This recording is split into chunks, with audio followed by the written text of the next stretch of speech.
건강, 가족의 건강에 아주 중요한 시간이 될 겁니다. 우리는 건강에 너무나 관심이 많은 세상 속에서 살고 있고 또 건강해지기 위해서 정말 많은 투자들을 하면서 살아가는 지금 상황에 있어요. 그죠? 한번 이렇게 생각해 보세요. 나는 나의 건강을 위해서, 가족의 건강을 위해서 무엇을 하고 있는지, 어떤 투자를 하고 계신지. 제가 이렇게 많은 분들을 만나거든요. 그러면 잘 먹고 운동하고 그리고 그거 외에도 정말 많은 비용을 들여서 홍삼도 드시고 한약도 드시고 그죠? 여러 가지 뭐 영양제도 드시고 이런 부분들을 다 하십니다. 안 하는 분들 안 계세요. 그죠? 그리고 우리나라보다 앞서서 선진국이 된 나라들 하나 예를 들어보면 캐나다 같은 경우에는 만 65세가 넘어가면 국가에서 $200씩 영양제를 사 먹으라는 연금이 나와요. 그거는 영양제를 사 먹지 않으면 없어지는 돈이에요. 매달. 그럼 왜 캐나다는 그런 정책을 썼을까? 의료비가 국가에서 100% 다 지원을 해주기 때문에 국민들이 아프면 세금으로 돈이 들어가요, 안 들어가요? 들어가죠. 그래서 그러면 앞으로 많은 나라들이 선진국으로 되는 그렇게 국민들을 위한 여러 가지의 보장 제도들이 좋아지겠구나. 너무 당연한 거겠죠. 세금을 가지고 하는 부분이니까 여러 가지 장단점들이 있죠. 그런데 우리나라도 지금 영양제를 처방할까요? 안 할까요? 해요. 네, 처방합니다. 그죠? 비타민 D도 처방해주고 있고 비군도 뭐 임산부들한테 뭐 비군 엽산이라든지 처방해주고 있고 칼슘도 처방하고 다 처방해요. 시간이 흐르면 이렇게 국민들의 의식 수준과 지식 수준들이 높아지기 때문에 양약으로 인한 부작용들을 다 자연스럽게 터득을 하게 되고 많은 SNS를 통해서 그런 지식들을 쌓을 수밖에 없고 매스컴을 통해서도 다 쌓았기 때문에 그런 사람이 기본적으로 건강해지는 지식들이 이렇게 높아지면 당연히 우리 인체가 무엇을 필요로 하는지를 알게 되는 거예요.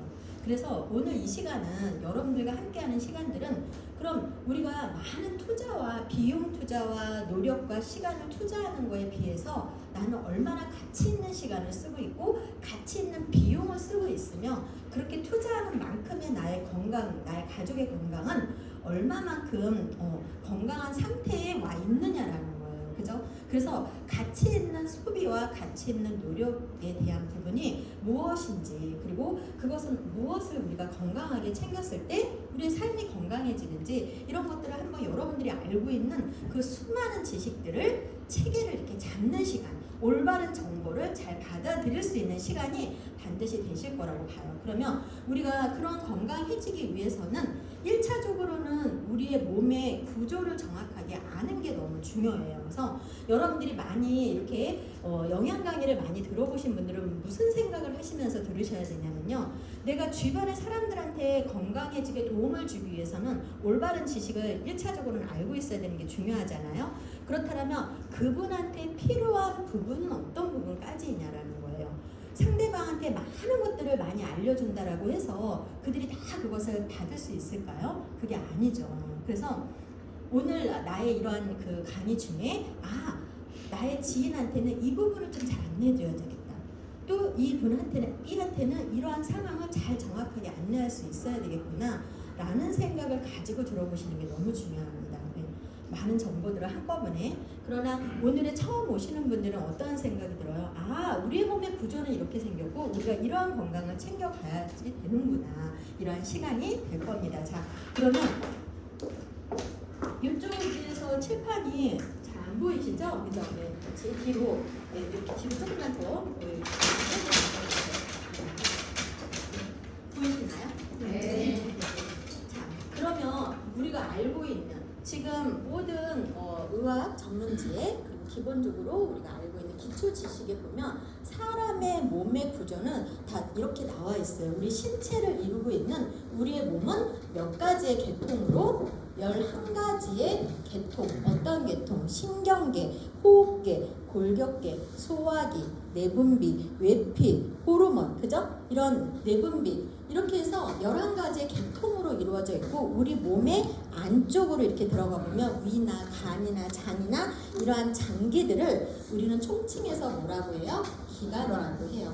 자, 기관은 무엇이 모여서 기관을 이룬다? 조직이 모여서 기관을 이룬다. 그러니까 몸에 이상이 오면 무슨 검사예요?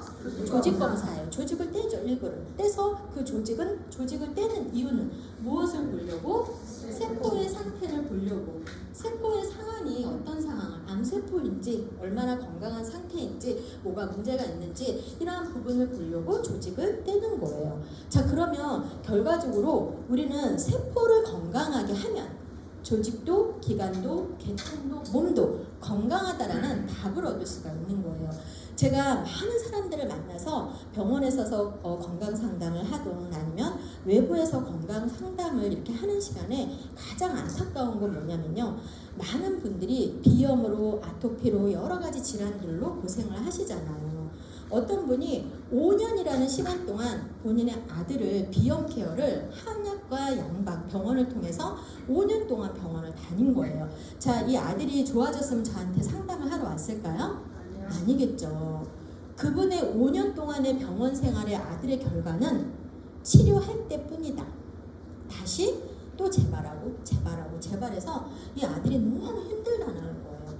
그래서 제가 그 부모한테 짧은 강의를 해줬어요. 우리가 기본적으로 어느 건강을 챙겼을 때 우리는 세포가 건강해지면 어떤 상황이 가져올까요? 사람의 몸은 아주 신비한 힘을 가지고 있는 거예요. 세포가 건강해지면 자기 스스로 자연 치유의 능력을 강화시키는 거예요. 그죠? 그러면 이런 염증이 왔을 때 그 염증이 염에 생긴 것만 약물 치료를 하고 레이저 치료를 하면 괜찮아지느냐? 그 부분은 이렇게 에코가 많이 들어갈 거예요. 그래서 마이크를 내려도 들어가고 올려도 들어가고. 자, 그러다 보니까 이렇게 그러면 그 부분만을 치료를 하는 상황이 되면 그 부분은 치료가 되죠. 병원 치료고 항생제를 먹고 하니까. 그런데 결과적으로는 시간이 지나면 어떻게 돼요? 또 생기죠? 네. 그러면 자연적으로 내가 그 힘을 방어할 수 있고 치료할 수 있는 면역계를 키우는 게 맞는 거죠. 근데 그게 뭔지를 이미 우리는 학교 때 다 배웠는데 잊혀져 가고 있는 거예요. 예. 그래서 그럼 어떤 부분이 잊혀진 걸까?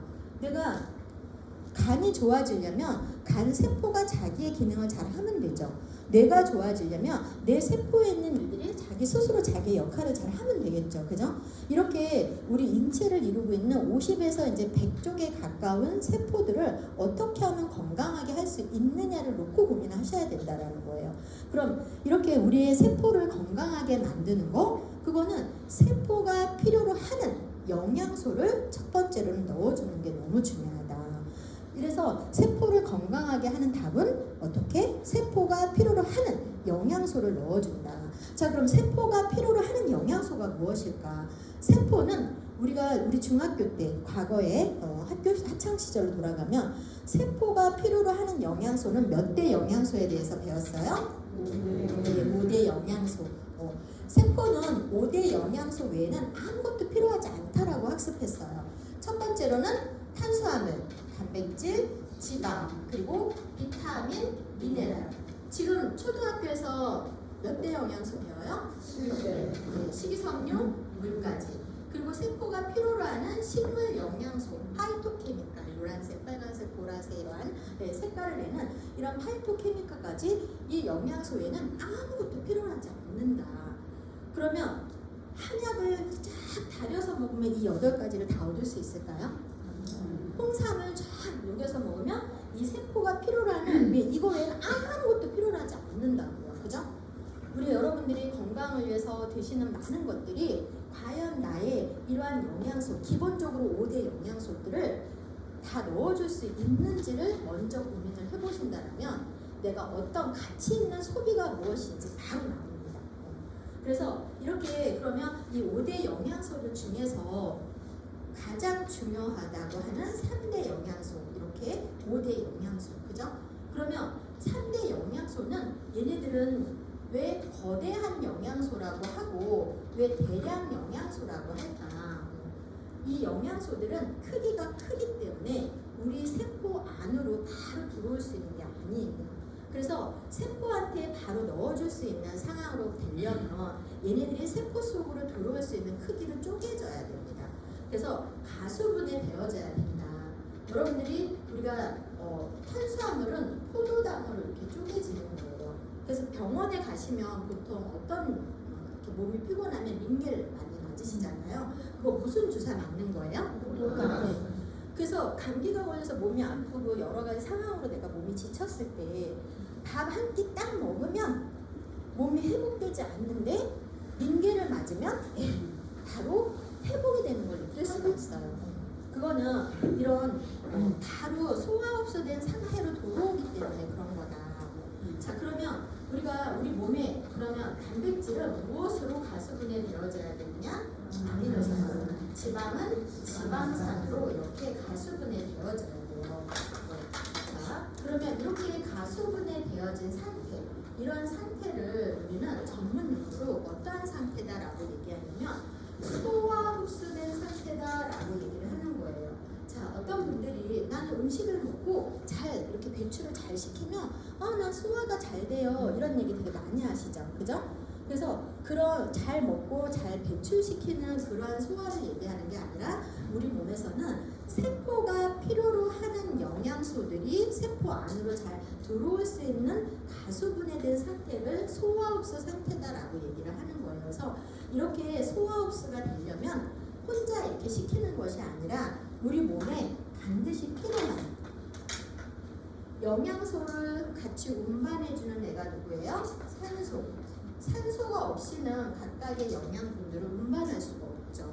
그죠?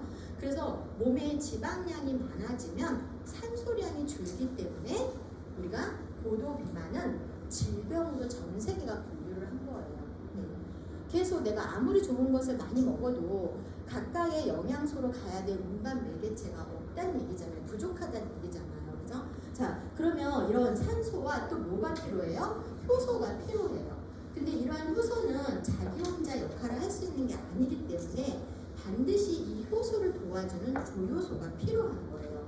그래서 비타민, 미네랄을 또 다른 이름으로는 조효소라고 하는 것이고 또 다른 이름으로는 미량 영양소라고 하는 거예요. 자, 그러면 여기에 간단하게 이렇게 보면 자, 우리 리더님까지만 다시 한번 살짝만 한번 짚고 갈게요. 우리 다 같이 우리의 몸은 무엇으로 구성이 되어 있다? 계통은 기관, 조직, 세포. 그래서 우리의 몸을 건강하게 하려면 무엇을 건강하게 하는 게 맞다? 세포. 그 세포를 건강하게 하려면 세포가 필요로 하는 영양소 외에 아무것도 필요하지 않다. 우리의 몸은. 이걸 먼저 인정하고 이 지식을 받아들일 수 있어야 돼요. 너무 간단한 지식인데 사람들은 이러한 지식을 학습할 때만 익히고 일반 생활 속에서는 잘 지켜지지 않는 게 아쉬운 거죠. 자, 그러니까 그럼 세포는 몇 대 영양소만 필요로 하다고 배웠다? 5대 영양소. 그래서 탄수화물, 단백질, 지방, 비타민, 미네랄. 근데 지금의 학생들은 식이섬유, 물까지 7대 영양소를 배운다. 그죠? 그러면 이 5대 영양소가 너무너무 중요한, 세포가 필요로 하는 가장 중요한 영양소인데 이 중에 에너지, 우리 에너지에 가장 많이 쓰여지는 탄수화물, 단백질, 지방은 그냥 못 들어온다. 그죠? 이렇게 가수분해, 소화흡수된 상태가 되어져야 된다. 소화흡수가 될 때 조효소가 없이는 절대 안 된다. 그럼 조효소라는 게 뭐냐? 비타민, 미네랄의 또 다른 이름인데 그럼 이 조효소는 몇 가지를 필요로 하냐라는 거예요. 우리가 우리 몸에서 필요한 매일매일 끼니 때마다 몇 가지가 들어와야 돼요? 49가지의 조효소를 필요로 하는 거예요. 자, 그러면 우리가 이렇게 포도당, 가수분해, 소화흡수된 일을 이렇게 세포 안으로 넣어주는 거 누가 하는 거예요? 인슐린이라고 하는 호르몬이 하는 거예요. 그죠? 그런데 이 인슐린이 이 포도당을 잡아서 세포 안에 넣어주지 못하면 어떤 상황이 오는 거예요? 소변을 통해서 포도당이 빠져나가니까 그것을 병에 걸렸다라고 하는 거예요. 그죠? 그러면 이렇게 소변을 통해서 포도당이 빠져나가는 병에 걸리게 되면 대부분 사람들은 당뇨병이 오면 어디 가요? 병원에 가죠. 그럼 병원에 가면 무슨 약을 주나요? 병원에 가면 어떤 약을 주냐면 우리가 이렇게 혈관 안에 이렇게 혈액이 있으면 당뇨는 피가 끈적끈적하다고 하죠. 왜? 지방 덩어리들이 같이 뭉쳐서 이렇게 있으니까 그러면 얘네들은 포도당은 시간 속에서 지방으로 바뀌잖아요. 그래서 피가 걸쭉하니까 이런 멈춰 있으면 흐름을 방해하면 어떻게 돼요? 썩죠. 그러니까 위험하니까 일시적으로 이 피를 흘러가게 하는 약, 아스피린 제제를 먹는 거예요. 인위적으로 흘려보내는 약이에요. 당뇨약을. 그러면 그렇게 약을 통해서 인위적으로 흘려보내면 어떻게 돼요? 의사 선생님이 뭐라고 해요? 이 혈관벽이 약해진다고 해요. 혈관벽이 약해지니까 어떻게 되겠어요? 피의 압력 조절이 어려워지게 되겠죠. 그래서 혈압도 오는 거고 다른 기능으로도 상황으로도 오지만 그런데 약의 부작용으로 오는 부분들은 그래서 약을 오랫동안 먹으면 어디에 무리가 가겠어요? 간에 무리가 가겠죠. 그럼 간에서 고지혈증이라고 하는 것은 내가 고기를 많이 먹지 않아도 약물로 인해서도 고지혈증이 오는 거예요. 왜? 간에서 분명히 나는 내 몸속에 포도당이 충분한데 계속 부족하다는 사인을 자기 혼자 보내고 자기가 간에서 포도당을 막 만들어내는 거예요. 그럼 시간 속에서 얘는 혈액안이 지방으로 바뀌게 되니까 이렇게 그래서 당뇨, 혈압, 고지혈증은 3종 세트처럼 이렇게 오는 거예요. 자, 그러면 당뇨가 약을 먹어서 낫는다라면 언제까지 먹으면 돼요? 낫는 거라면 그 낫는 기간 동안 먹으면 되는데 우리 언제까지 먹으라요? 평생 먹으라요. 낫는 거라면 왜 평생 먹으라 하냐라는 거예요. 그리고 왜 한국만 이렇게 평생 먹으라 할까? 선진국은 왜 6개월 이상 약을 주지 않을까? 그리고 왜 선진국은 똑같이 영양을 처방하는 기능병원들을 통해서 80%의 질병은 기능병원에서 치료를 하는 걸까? 그리고 의사들이 직접 내과 의사 처방 전에 등재되어 있는 영양제를 가지고 웬만한 질환들은 MD라고 하는, 우리는 일반 의사들은 MD, 메디컬 닥터한테 우리는 다 진료를 받거든요. 근데 선진국에는 ND라고 하는 내추럴 패딕 닥터가 따로 있어요. 그래서 똑같이 12년 동안 공부해서 의사 라이센스를 받습니다. 그러니까 우리는 MD한테만 받는 거고 선진국은 80%를 ND들한테 받는 거예요. 그런데 그러한 시작이 우리 한국도 지금 일어나고 있는 겁니다. 왜? 우리도 이제는 선진국에 거의 진입 단계에 있기 때문에, 그죠? 그래서 우리가 앞으로 세상을 이렇게 바라볼 때 왜 지금은 어르신들도 병원에 가면 약들을 다 드시지 않고 50%는 다 버릴까? 의사가 주는 대로 왜 섭취하지 않으실까? 그거는 지식화되어지고 이제는 그러한 지식들, 어떠한 지식들, 이러한 지식들이 매스컴을 통해서 다른 전문가들이 너무 많이 안내를 해주고 있는 거예요. 그래서 1차적으로는 우리가 왜 이런 질병과 약과의 관계성도 지금은 잘 공부를 하고 계시는 거고, 그럼 당뇨병이 낫는 건 어떻게 낫는 거예요? 분해된 소화 이렇게 가수분해된 포도당들이 인슐린이 잡아서 세포 안에 넣어주면 낫는 거 아니에요? 그죠? 네. 그래서 세포는 자기 스스로의 힘을 키워지는 게 너무 중요한 거고, 이렇게 스스로 할 수 있는 힘을 키우기 위해서 세포한테 세포가 필요로 하는 영양소를 넣어주는 게 굉장히 중요한 세상에 살고 있는 거예요. 자, 그럼 이런 조효소를 우리는 뭐라고 해요? 종합 비타민제, 종합 영양제 이렇게 얘기를 하는 거예요. 전 세계 세계보건기구에서 권고사항으로 하루에 한두 번 반드시 종합영양제를 드셔라라고 권고사항을 계속 전 세계 메시지를 전하고 있습니다. 여러분들이 종합영양제, 우리가 조효소라고 하는 애는 그러면 왜 먹는 걸까? 어떠한 역할을 하기 때문에 먹는 걸까? 우리 몸에서 이러한 거대한 영양소들을 가수분해 시키기 위한 굉장히 큰 일이지만 얘네 없이는 이렇게 분해시킬 수 있어요? 없어요? 없어요. 세포가 필요하도록 하는 영양소이지만, 근데 여기에 두 가지 또 중요한 내용이 있습니다. 여러분들 종합영양제 49가지의 종합영양제가 우리 몸에서 첫 번째는 어떤 역할을 할 것 같아요? 자, 중국이 막 공장이 가동되면 뭐로 걱정해요? 미세먼지 왜 걱정해요? 중금속이 갖춰와서 폐를 굳어지게 만드니까. 중금속 몸에 박히면 나가요, 안 나가요? 안 나가죠. 근데 유일하게 나가는 방법 있죠? 어떻게 해요? 종합 비타민제는 먹었을 때 비타민 미네랄은 분자 구조에 의해서 박혀있는 애를 빼주는 거예요, 몸속에서. 여러분들이 자, 향수 뿌리는 사람 손 들어보세요. 여름 캠핑 갔을 때 이렇게 모기 방향제 막 다 불 붙여놨던 분 손들어 보세요. 집에서 바퀴벌레, 일반 벌레 막 이렇게 스프레이 뿌리는 분 손들어 보세요. 나는 샤워젤 이런 그 약간 그 뭐라 그래요? 향수는 아니지만 그 향이 진하지 않는 그런 걸 뭐라고 하죠 우리? 그 예? 네, 뭐 이렇게 바스, 방향제 여러 가지 많잖아요. 그런 거 다 써요, 그죠? 근데 그런 건 어디에 쌓일까요? 뇌하고 간에만 쌓여요. 그럼 뇌하고 간에 쌓였을 때 여러분들 그렇게 쌓인 애들 어떻게 밀어낼 거예요? 어떻게? 다 지금 집에 하나씩은 스프레이고 뭐고 다 있는데 헤어 스프레이도 막 뿌리고 그죠? 그거 다 간하고 뇌에 쌓이는 애들을 어떻게 밀어낼 거예요? 그것을 누가 하는 거예요? 조효소가 하는 거예요. 여러분들이 매 끼니마다 미원 넣고 다시다 넣어서 드시고 간장에도 200가지의 화학 원료가 들어가 있는데 걔네들 몸 안에 들어왔을 때 무엇으로 걔네들을 배출시킬 거예요? 그죠?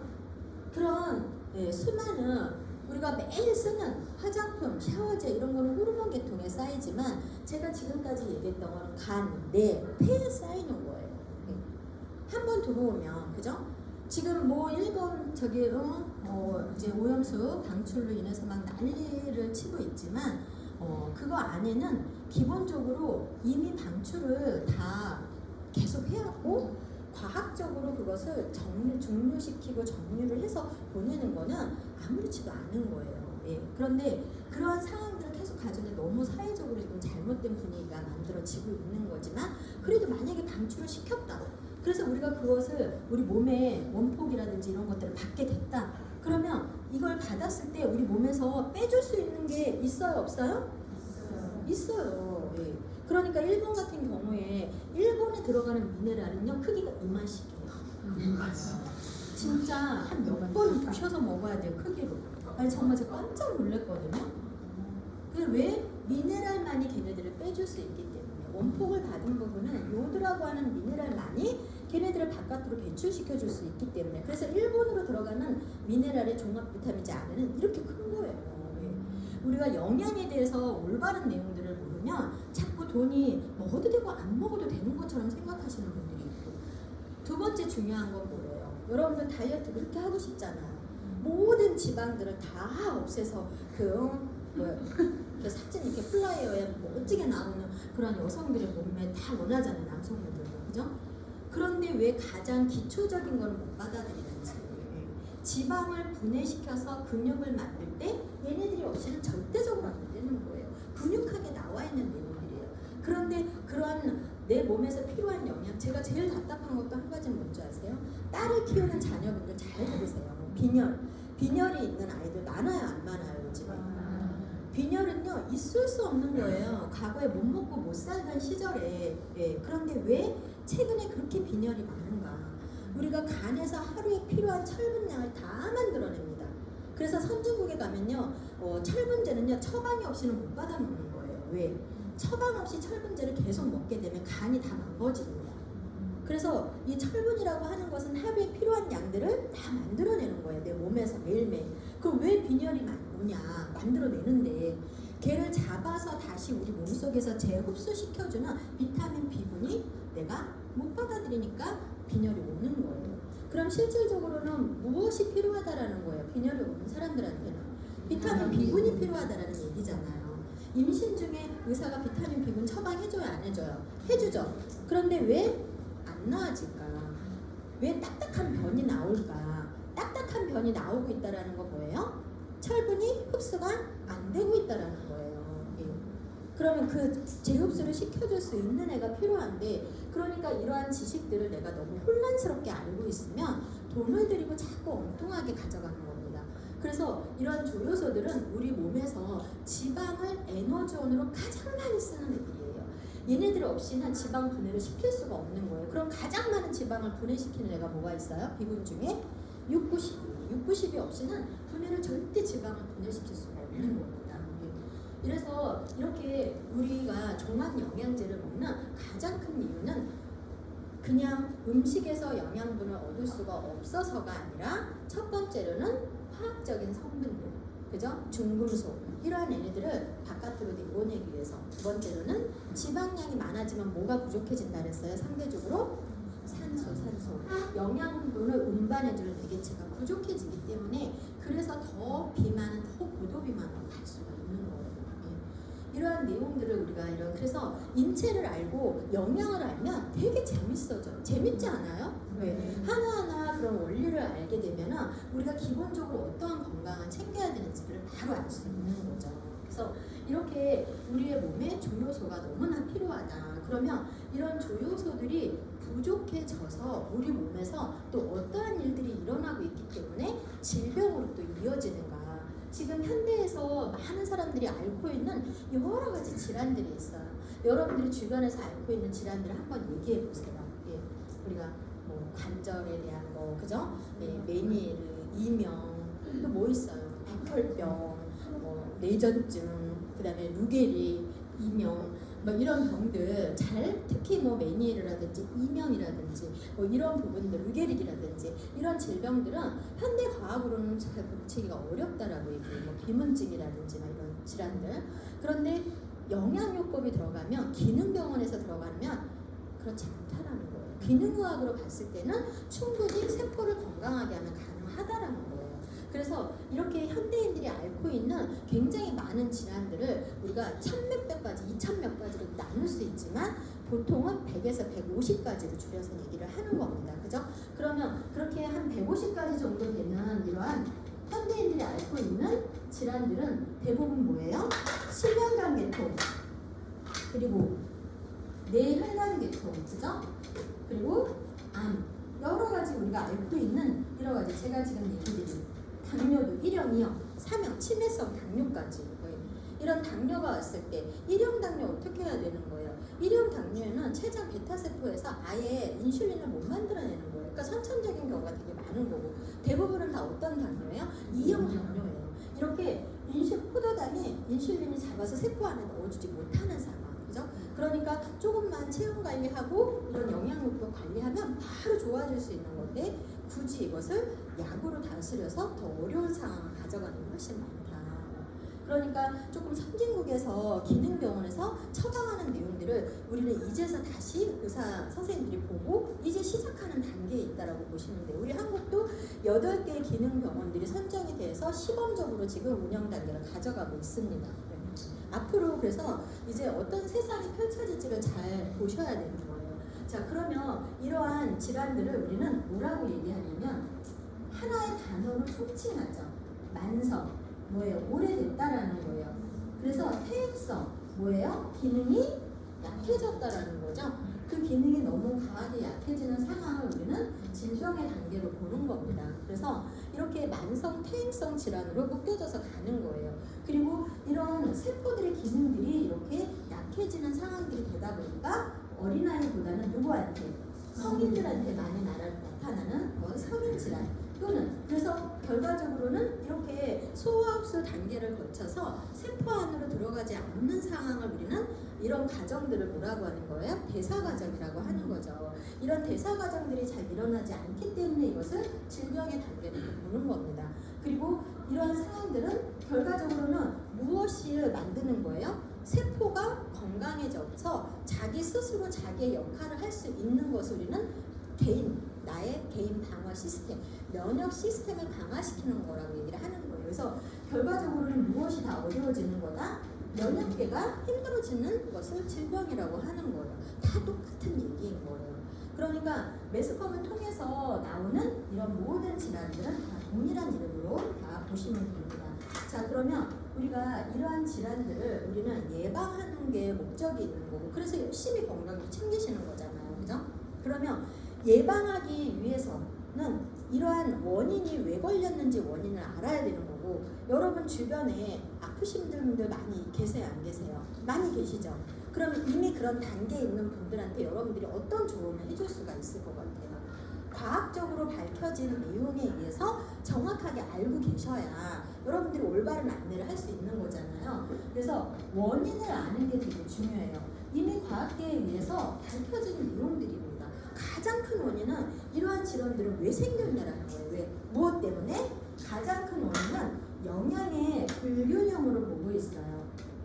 그럼 어떤 영양? 어떤 영양이에요? 어떤 영양이에요? 세포 영양. 네. 세포 영양의 불균형. 자, 그러면 이 세포 영양이 어떤 불균형이냐? 우리는 매 끼니마다 여러분들이 한 끼에 하루의 식사를 여러분들이 어떻게 하고 있는지를 떠올려 보세요. 아침 뭐 드셨어요? 점심 뭐 드셨어요? 저녁은 드셨습니까? 그죠? 그러면 그러한 음식을 우리는 늘 고칼로리 고단백 고지방을 하루의 필요 이상으로 먹고 있는 걸 다 인정하고 계세요. 그죠? 그러면 이렇게 많은 하루의 필요 이상으로 많이 먹고 있는 이러한 음식들을 얘네들을 다 이렇게 소화흡수 과정을 거쳐서 가려면 나쁜 거 빼주고 좋은 거는 산소가 잡아서 운반해주는 역할을 제대로 가져가려면 이렇게 많이 먹는 양만큼 무엇도 많이 섭취를 하셔야 된다는 얘기예요. 종합 비타민제 이것도 이렇게 많이 먹는 양만큼 많은 일을 시킬 거라면 많은 일을 감당할 수 있는 애들도 많이 들어와야 될 거 아니에요. 그죠? 그런데 많은 일을 시키면서 그 일을 감당해야 되는 얘네들은 많이 넣어주지 않는데 그러한 불균형이 시간 속에서 계속 지속이 되어지면 이 원인이 이러한 질환을 일으키는데 가장 큰 원인이다라고 과학자들이 얘기를 하고 있는 거예요. 네. 근데 누구만 이걸 못 받아들여요?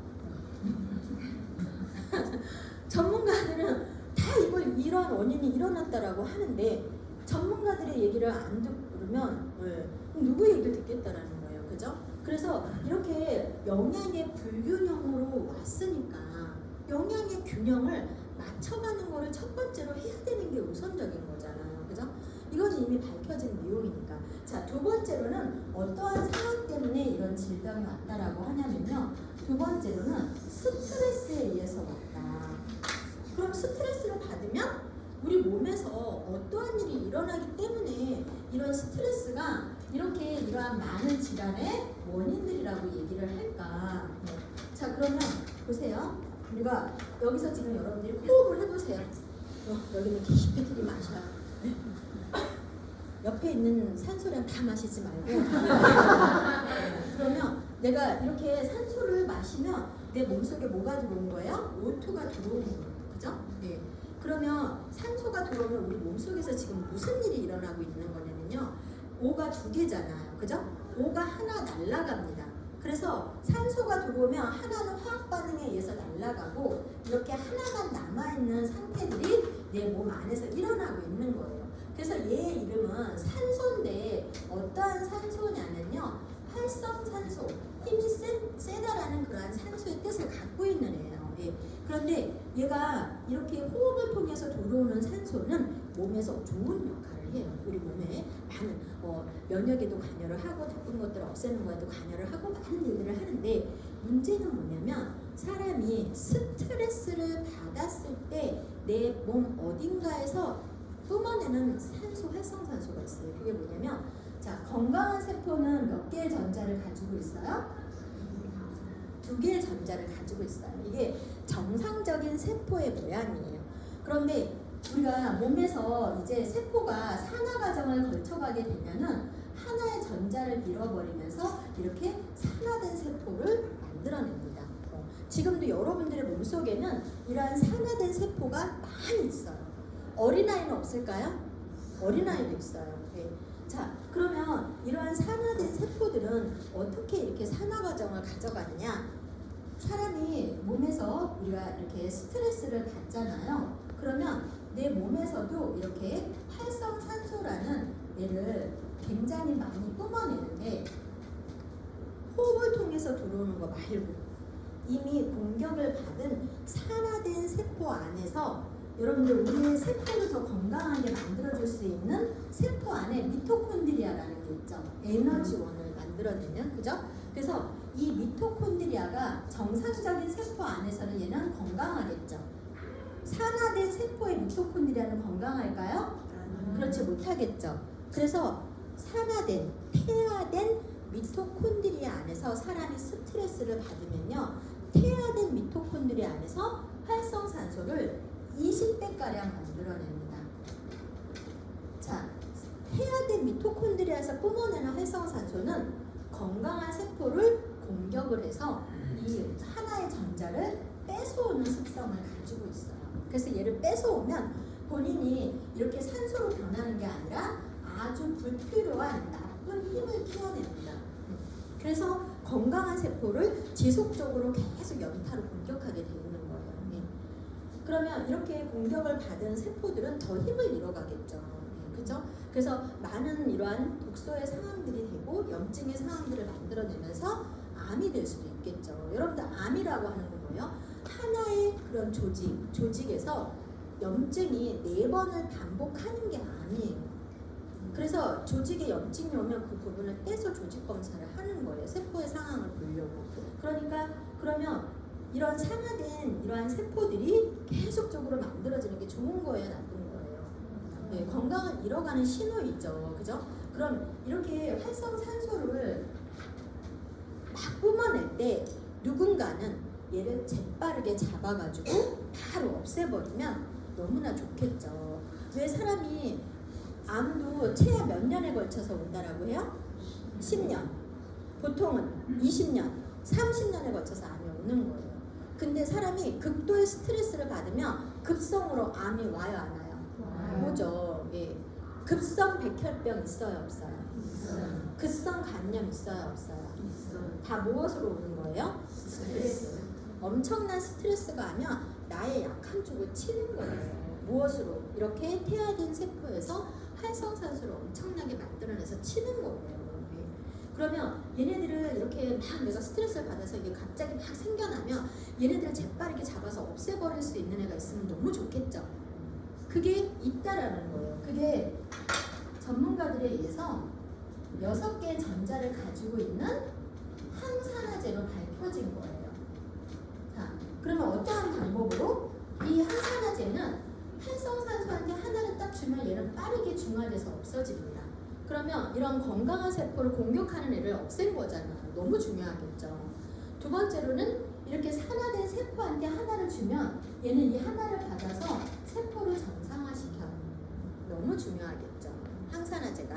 그러면 이 항산화제는 이런 역할만 하는 게 아니라 그 여러분들한테 항산화제가 무슨 역할을 해요? 라는 질문을 받으면 여러분들 전문적으로 어떻게 답할 수 있어야 돼요? 항산화제가 어떤 역할을 합니까? 라는 질문을 받으면 여러분 어떻게 답할 수 있어야 돼요? 많은 의학 논문에 나온 대로 답을 하려면 활성산소를 중화시키고 산화된 세포를 정상화시키는 것으로 답을 하실 수 있어야 됩니다. 그죠? 그래서 일반적으로 이렇게 항균, 항산화제들은 항염증 이런 일들을 하고 있죠. 항노화, 그죠? 노화를 예방한다는 얘기예요. 균을 잡고 염증에 도움을 준다는 얘기입니다. 그래서 근데 얘네들은 또 다른 신비한 힘을 가지고 있죠. 이렇게 활성산소를 빠르게 잡아서 중화시키고 산화된 세포를 정상화시키는 데 역할을 크게 하고 있는 거예요.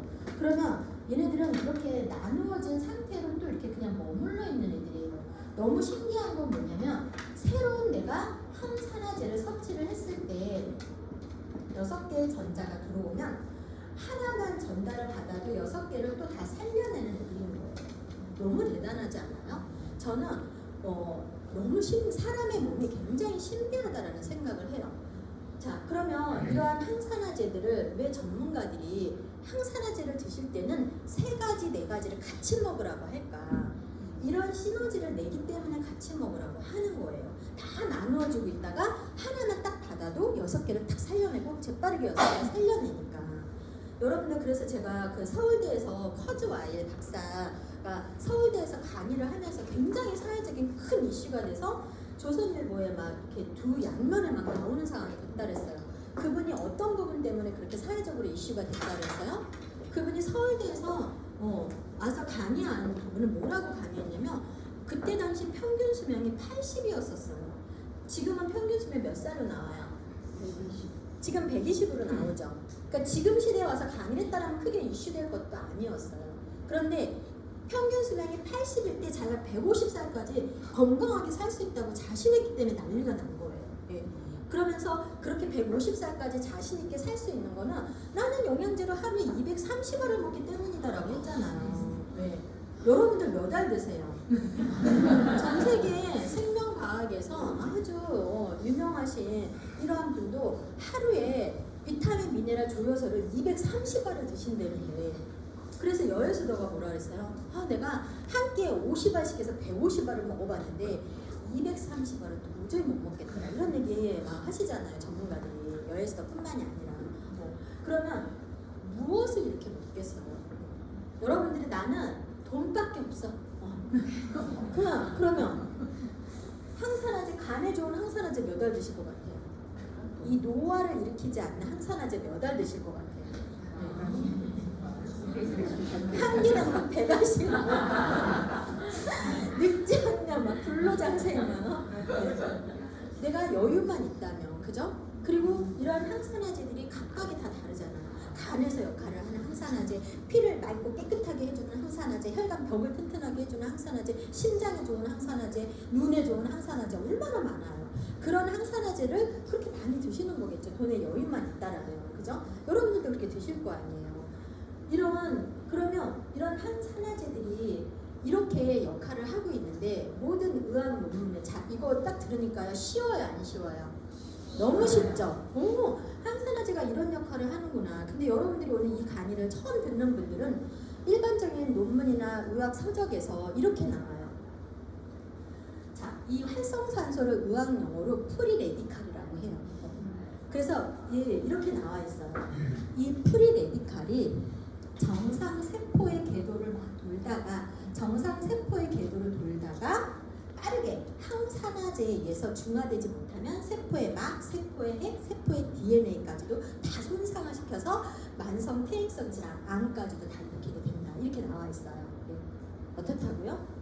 프리레디칼이 정상 세포의 궤도를 막 돌다가 항산화제에서 빠르게 중화되지 못하면 세포의 막, 세포의 DNA, 세포의 핵, 세포의 DNA까지도 다 손상시켜서 암까지 같은 질병들이 온다, 이렇게 나와 있어요. 그러면 여러분들이 오늘 너무나 간단하게 배운 내용을 듣지 않았을 때는 도대체 무슨 말인지, 그죠? 네. 그러니까 그래서 우리의 노화, 전 세계의 노화는 몇 살부터 시작이다? 만 25세. 네. 전 세계 노화는 만 25세부터 오는 거예요. 창창한 나이에 왜 노화? 그죠? 그러면 왜 노화를 만 25세로부터 보느냐라는 거죠. 그럼 그거는 이런 항산화제, 우리가 이렇게 세포 안에서, 미토콘드리아 안에서 에너지를 낼 때 코엔자임 큐텐이라고 하는 성분이 너무 중요하죠. 그죠? 그런 코엔자임 큐텐은 만 25세부터 안 만들어내기 시작을 합니다. 그리고 30이 넘어가고 40이 넘어가면 아예 안 만들어내죠. 대부분. 우리가 간에서 1차, 2차, 3차 해독을 시켜야 되는 글루타치온도 마찬가지예요. 그리고 장에서 충분한 숙면을 취하게 해주고 아이들의 성장 호르몬에 많이 관여를 하고 지방을 에너지원으로 태워줄 수 있는 그런 멜라토닌도 마찬가지입니다. 이런 내 몸에서 내가 스스로 왕성하게 만들어내는 항산화제들을 내인성 항산화제라고 하는 거예요. 그래서 내인성 항산화제들을 못 만들어내는 시기부터를 노화로 보는 거예요. 그러니까 그 전에는, 근데 왜 나이가 어림에도 암도 걸리고 하느냐? 그거는 유전적으로 오는 것도 있고 그 가정의 라이프 스타일에서 오는 것도 있고, 그죠? 그러니까 이런 기본적인 부분은 이렇게 영양에 대한 부분, 그 다음에 스트레스에 대한 부분이 가장 크고, 그럼 여러분들이 만 25세가 안 된 분만 손들어 보세요. 네. 난 그래도 30대다. 40대. 네. 자, 그러면 40대 이후에는 기본적으로 내가 이런 활성산소의 공격을 왜 세월을 무시할 수 있어요? 세월은 절대 무시할 수 없습니다. 세월에 의해서 내인성 항산화제 내 몸에서 안 만들어내는데, 그래서 어르신들이 영양제 먹으면 다 뭐라고 똑같은 얘기를 하는 이유가 뭐예요? 아유, 먹을 때뿐이야. 다 동일하게 하는 말씀 중에 먹을 때뿐이야 라고 하는 게 너무 당연한 거예요. 왜? 내인성 항산화제는요, 안 만들어내다가 넣어주면 그때만 만들어내요. 그러니까 조금 똑같은 나이에서 훨씬 10년이 더 영해 보이고 20년 더 영해 보일 수도 있죠. 왜? 미리미리 건강을 잘 챙기면서 이렇게 활성산소들이 정상세포의 궤도를 계속 돌면서 언제 공격할까 이렇게 노리고 있는 이 상황에 그렇게 활성산소를 빠르게 잡아서 중화시킬 수 있는 애들이 혈액 내에 항상 녹아 있어야 되는 거예요. 그러니까 이런 조효소들을 하루에 3번 먹어라 하는 건 3번을 용법을 잘 지켜서 먹는 게 중요합니다. 아, 저는 시간이 없는데 한 번에 다 몰아서 먹으면 안 될까요? 뭐 원하시면 그렇게 안 먹는 것보다는 나으시겠지만 하루에 3번을 먹으라고 하는 건 그 시간 그 역할을 해야 되기 때문에, 그래서 하루에 2번을 먹으라고 하는 거는 2번을 먹으면 되는 거예요. 그러니까 빠르게 액체 상태 빠르게 흡수된다, 빠르게 나가겠다는 얘기죠. 예. 이렇게 우리가 빠르게 흡수된다라는 말에 현혹되시면 안 되는 거예요. 무조건 가루로 된 상태, 다 지금은 가루는 호흡기를 통해서 들어오면 안 되기 때문에 가루로 될 수밖에 없는 건 만들지만 전 제품이 다 가루로 해서는 안 된다. 모든 약들은 가루를 환으로 만들어서 우리가 그 시간의 역할을 잘 할 수 있게 만들어진다는 것도 잘 기억을 하셔야 됩니다. 그래서 이렇게 기본적으로 자 보세요. 지금 여러분들이 우리가 지금 이런 항산화제들은 많은 실험을 하고 있어요. 지금 무엇을 가지고 실험해요? 생쥐를 가지고도 실험 많이 하잖아요. 그래서 생쥐한테 암세포를 넣어서 그 암세포를 활성화시킨 다음에 항산화제를 넣어서 그 암세포가 어떻게 줄어드는지를 계속 실험하고 있고, 그게 상용화돼서 약으로 나오고 있고 비보험으로 지금 되고 있잖아요. 그래서 그게 얼마짜리까지 나왔어요? 3억, 5억짜리까지. 그러니까 여러분들이 가족 중에 지금은 진짜 제대로 한번 건강하게 관리를 한번 해보고 싶다라면 돈이 있어야지만 그런 가정을 밟아갈 수가 있는 거예요. 여러분들이 가족 중에 암 환자분이 계시다라면 3억, 5억짜리 맞게 해주고 싶어요? 안 맞게 해주고 싶어요? 예. 그 여러분들의 모든 재산을 다 털면 가족한테 그걸 몇 대나 맞게 해줄 수 있어요. 돈 열심히 벌어야 되겠죠. 그죠?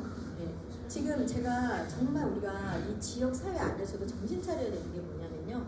1년 중에 10,000명의 아이들이 태어난다니까요. 어떤 아이들? 태어나서 2년밖에 못 사는 아이들. 그 아이들이 그때 주사 한 방이면 평생을 건강하게 살 수 있는 거. 근데 그 주사가 26억이라는 거. 보험 적용을 하면 600만 원이면 맞출 수 있다라는 거. 그런데 매년 그런 아이들이 태어나고 있기 때문에 영국에서 만든 그 약이 보험 수가를 적용하면 26억이 아니라 600만 원이면 맞출 수 있는데 나머지는 다 누가 해야 되는 거예요? 세금, 국가에서 세금으로. 1년에 10,000명이 태어나는 아이들을 국가 세금으로 다 어떻게 하겠어요? 그러니까 지금도 계속 심의 중이잖아요. 여러분 돈 열심히 벌어서 지역사회에 있는 그런 아이들, 우리가 노력을 할 수 있으면 너무 좋잖아요. 그죠? 의료보험, 여러분들이 가족 중에 그런 아이가 태어났다라고 하면 어떻게든 26억 만들고 싶어요? 안 만들고 싶어요? 병원에서 맞출 수 있어요. 26억 들어갑니다. 지금. 그런 아이가 태어났다라면 의료보험 수가가 잘 적용될 수 있는 그날이 언젠가는 와야 되겠죠. 그죠? 자, 이렇게 우리의 인체는 이러한 구조로 되어 있고 우리 몸 안에서는 이러한 영양소를 필요로 하는 거고, 이러한 영양소를 매번 부족한 상황을 가져가면 여러분들이 매 끼니마다 내일 먹지 모레 먹지 뭐 음식에서 어떻게든 없겠지 이러한 생각을 가지고 하루에 식단 관리를 이렇게 하시면 나중에는 영양의 불균형이 와서 아무것도 아닌 것을 질병의 상태로 만들어가는 부분들이 필요한 거예요. 맨 밑줄만 좀 해주시고, 자, 맨 밑줄만 남겨주세요. 그러면 감사합니다. 자, 이렇게 우리가 그러면 맨 밑줄만 여러분들이 이런 거예요. 나는 끼니 때마다 영양제를 다 섭취를 한다. 그러면 몇 알 정도 드시냐라는 거예요. 미네랄은 어디에 있는 애예요? 미네랄은 땅 속에 있잖아요. 땅 속. 그죠? 이 미네랄은 땅 속에 있는 애예요. 그래서 씨앗이 이 미네랄을 머물고 자라서 감사합니다. 모래에서 빛에 의해서 뭐가 만들어지는 거예요? 비타민이 만들어지는 거예요. 자, 그러니까 과일이나 야채를 먹으면 무엇을 얻을 수 있다고 하는 거예요? 비타민과 미네랄을 얻을 수 있다고 하는 거예요. 근데 왜 지금은 과거에 비해서 100배가 없다, 50배가 없다 그런 이유는 1년 내내 비닐하우스를 치면서 이 먹거리들을 가져가고 있기 때문에 땅속에 영양이 고갈될 수밖에 없는 건 너무나 당연한 거죠. 그죠? 근데 그것뿐만이 아니라 뭐예요? 대량 생산을 하잖아요. 수확을 하면은 모든 과일 야채는 자기가 본연을 가지고 있는 자기를 보호하기 위해서 물질들을 자기 스스로 막 만들어내요. 모든 과일 야채들을. 근데 그러한 성분들이 비타민과 미네랄을 다 파괴시키는 성분들이라고요. 그래서 내가 이런 과일 야채를 통해서 그나마 그 안에 있는 영양소를 얻으려면 수확한 지 4시간 전에 드셔야 된다는 얘기예요. 지방에서 올라오는 시간이면 끝나죠? 그죠? 네. 그러니까 어려운 거예요. 과일 야채. 근데 그렇게 4시간 전에 먹는다고 해도 얼만큼 먹어야 된대요? 대형 접시에 몇 접시 수북하게 해서 5에서 8접시, 그죠? 한 번도 못 먹을 것 같아요. 그렇지 않나?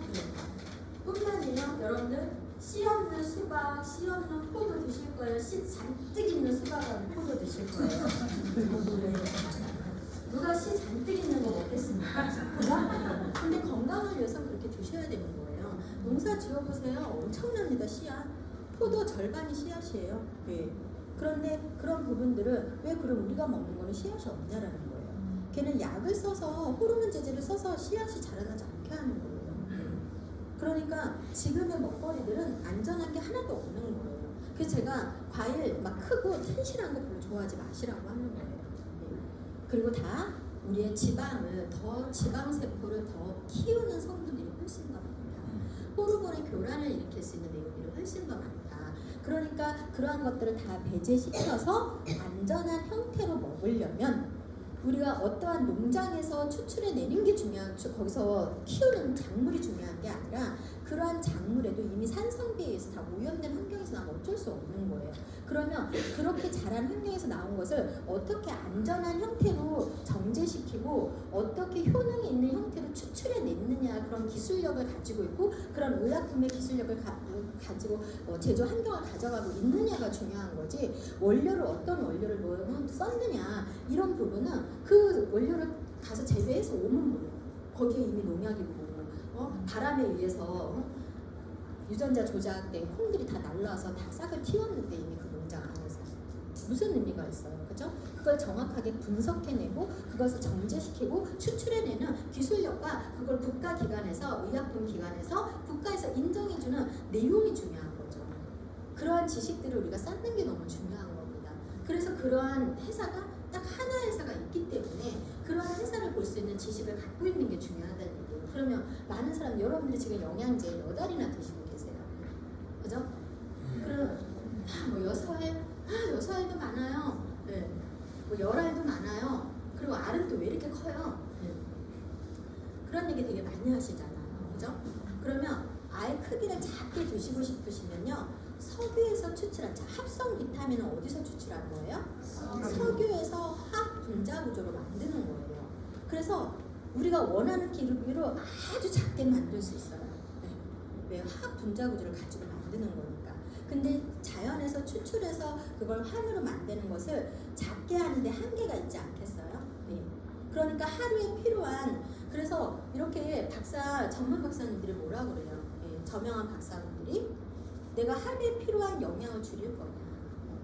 크기를 줄인다라는 것은 합성으로는 얼마든지 아주 쾌활만하게 다 만들 수 있다라는 거예요. 네. 그런데 실질적으로 내 몸에 필요한 영양소를 그렇게 줄여서 나쁜 걸로 먹을 거냐, 아니면 필요한 양들을 그냥 줄여버릴 거냐, 그게 아니다라는 거죠. 그죠? 우리가 우리의 몸에서 모든 영양소들은 아주 중요합니다. 우리가 중요하지 않은 영양소는 하나도 없어요. 그럴 것 같은 뭐하러 세포가 필요로 하는 영양소라고 필수 비타민, 필수 성분들을 만들어내는, 필수는 뭐예요? 반드시예요. 14가지 비타민, 9가지 미네랄은 필수 종합 비타민이라고 반드시 먹어야 돼요. 그럼 필수 종합 비타민 안에서 우리가 간에서 보관을 했다가 안 들어와도 꺼내서 쓰는 애들을 우리는 무슨 비타민이라고 하는 거예요? 지용성 비타민. 네. 나머지는 다 뭐예요? 수용성 비타민. 수용성 비타민은 하루에 필요한 양을 쓰고 나머지는 소변을 통해서 내보내는 거죠. 근데 나갈 때 그냥 나가요? 아니요. 간하고 심장의 기운을 확 북돋워주고 나가는 일들을 같이 합니다. 그래서 우리 몸속에 왜 필수 종합 비타민이라고 했는지를 알아야 되는 거예요. 반드시. 그죠? 그러면 지용성은 딱 4가지예요. A, D, E, K. 저는 이 공부를 하면서 너무 정말 인체가 너무 신비롭다. 왜? 지용성 비타민이 부족하면 질병으로 바로 직결됩니다. 그래서 혹시라도 매번 넣어주지 못하는 상황을 대비해서 우리 인간의 몸은 간에서 저장하고 보관을 했다가 안 들어오면 꺼냈을 수 있다는 게 너무 정말 우리 인체가 너무 신비롭다. 그럼 이렇게, 그런데 이런 A, D, E, K, 비타민 D가 부족하면 어떤 상황이 와요? 모든 암에 걸릴 위험이 10배나 높아져요. 우리 그거를 매번 너무나 많은 매스컴을 통해서 너무 숱하게 들어서 알고 있어요. 모든 암이 그렇게 두려우면서 왜 영양에는 그렇게 별로 신경을 안 쓰는지, 그죠?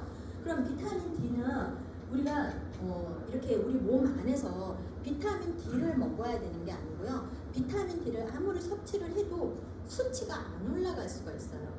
왜 사람의 몸에서는 비타민 D를 받으면 D3라고 하는 활성화된 형태로 내 몸이 내가 만들어야 자기의 역할을 하게 돼 있는 거예요.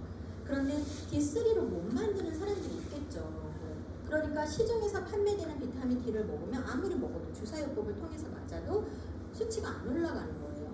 그러니까 어떤 형태로 먹는 게 중요한 거예요? 활성화된 형태로, D3의 형태로 들어가 있는. 그러니까 여러분들이 전 세계 1위를 하고 있는 유산화 같은 제품을 먹으면 바로 올라가는 게 활성화된 D3의 형태로 들어있기 때문에. 그럼 이런 것들은 어디에 써 있어요? 우리가 기본적인 함량이나 성분에 써 있는 게 아니라 상세 설명에 써 있다. 상세 설명.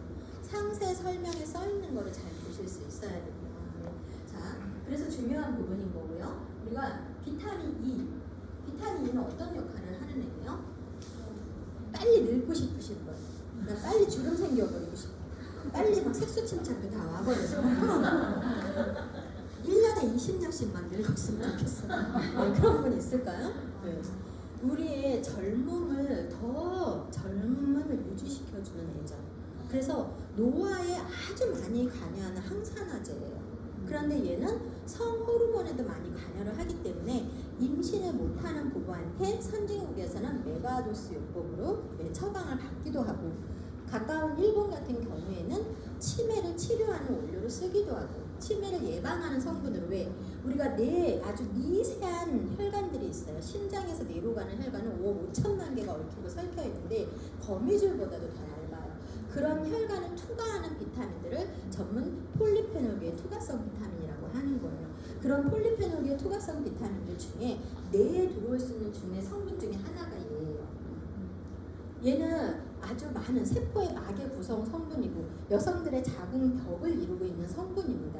그래서 우리가 임신 중에 5개월, 6개월에 아이들을 조산하는 부모들 위험하잖아요. 산모도 아니도, 그죠? 그럴 때 작은 벽을 못 받쳐줘서 쏟아내는 거잖아요. 그럴 때도 얘는 영양요법으로 많이 들어가는 성분 중에 하나예요. 그래서 이렇게 그러면 이 얘는 너무 중요하죠. 그래서 우리가 영양제들을 좋은 영양제냐, 어떤 영양제들이 그 기준을 잡아갈 때 16가지 중에 얘가 천연이냐 합성이냐가 들어가는 거예요. 왜냐면 얘는 합성으로 먹게 되면은 우리의 염증을 갖고 있는 사람들은 그런 염증을 더 키워내게 되고 우리 몸에 하나도 그런 폴리페놀계 투과성 비타민이 투과할 수 있는 속도로 투과되지 못합니다. 그래서 아주 미세한 혈관에 투과되지 못하기 때문에 합성은, 그러니까 반드시 얘는 천연의 형태로 먹어야 되는 거예요. 그래서 하나의 표시 성분으로 국가에서도 얘는 표시 성분으로 반드시 표기를 해야 됩니다. 그럼 어떻게 표기해야 천연의 형태이냐라는 거예요. 우리가 비타민 C 같은 경우는 합성으로 조금 먹는다고 해도 큰 문제를 일으키지 않죠. 오랜 기간 먹으면 그건 안 좋겠지만, 근데 얘는 처음부터 합성으로 먹으면 안 된다는 얘기예요. 그럼 어떤 형태? D, 알파, 토코페롤이 천연의 형태입니다. 근데 자, 시력이 좀 안 좋거나 이런 글씨 크게 붉게 해서 써놓을까요? 아니면 점처럼 찍어서 써놓을까요? 점처럼. 그러니까 이렇게 L이 하나 붙으면 합성이에요. 전문 분야가 아니면 알기도 쉽지 않고 어르신들이 확인해서 보기도 어렵습니다. 그러니까 여러분들이 백화점이나 어떤 약국이나 이런 데 가서 부모님들이 사서 오신 또 선물 받은 거 한번 보세요. 거의 90% 이상이 합성의 형태로 되어 있어요. 너무 마음이 아파요. 차라리 안 드시는 게 낫죠? 그죠? 네. 이렇게 자, 비타민 K는 어떤 역할을 해요? 피가 철철 흘렀을 때 빠르게 응고돼야 되죠. 그죠? 그리고 우리의 미네랄 성분 중에 칼슘은 아주 까다로운 애예요. 우리가 왜 칼슘 부족하면 사람이 예민해진다고 하잖아요. 예. 그러한 성분만큼 얘 자체도 되게 예민한 애예요. 그런데 그러한 칼슘들이 우리 몸에서 반드시 필요한데 30대까지는 어떨 때 필요하다 그랬어요? 30대까지는 골밀도를 높이기 위해서 필요한 거고 30대 이후에는 왜 필요하다라고 했어요? 우리 혈액 내에 0.1%의 칼슘량이 뭐가 있지 않으면 사망하니까. 그래서 그런 부분들을 계속 어디에서 뽑아다 우리 몸은 채우게 되는 구조를 가지고 있으니까 뼈에서 뽑아서 혈액에다 계속 채우니까 뼈가 골이 약해지는 건 잘 모르고 있을 수 있는 거예요. 그리고 30대 이후에는 이런 부분에 의해서도 칼슘이 필요하지만 어떤 부분 때문에 칼슘이 부족하면 신장이 망가지니까. 왜? 신장이 왜 망가져요? 인의 농도 조절이 안 돼서 신장이 망가집니다. 신장이 첫 번째로 망가지는 이유는 항생제가 가장 크지만 두 번째로는 칼슘이 부족했을 때 신장이 망가지는 거예요.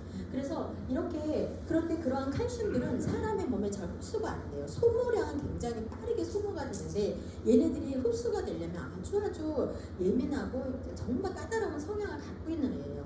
칼슘은 비율도 맞춰야 됩니다. 굉장히 복잡한 내용을 가지고 있죠. 그런데 그러한 칼슘을 잡아서 뼈에다가 탁 붙여놓는 역할을 하는 게 누구예요? 비타민 K인 거예요.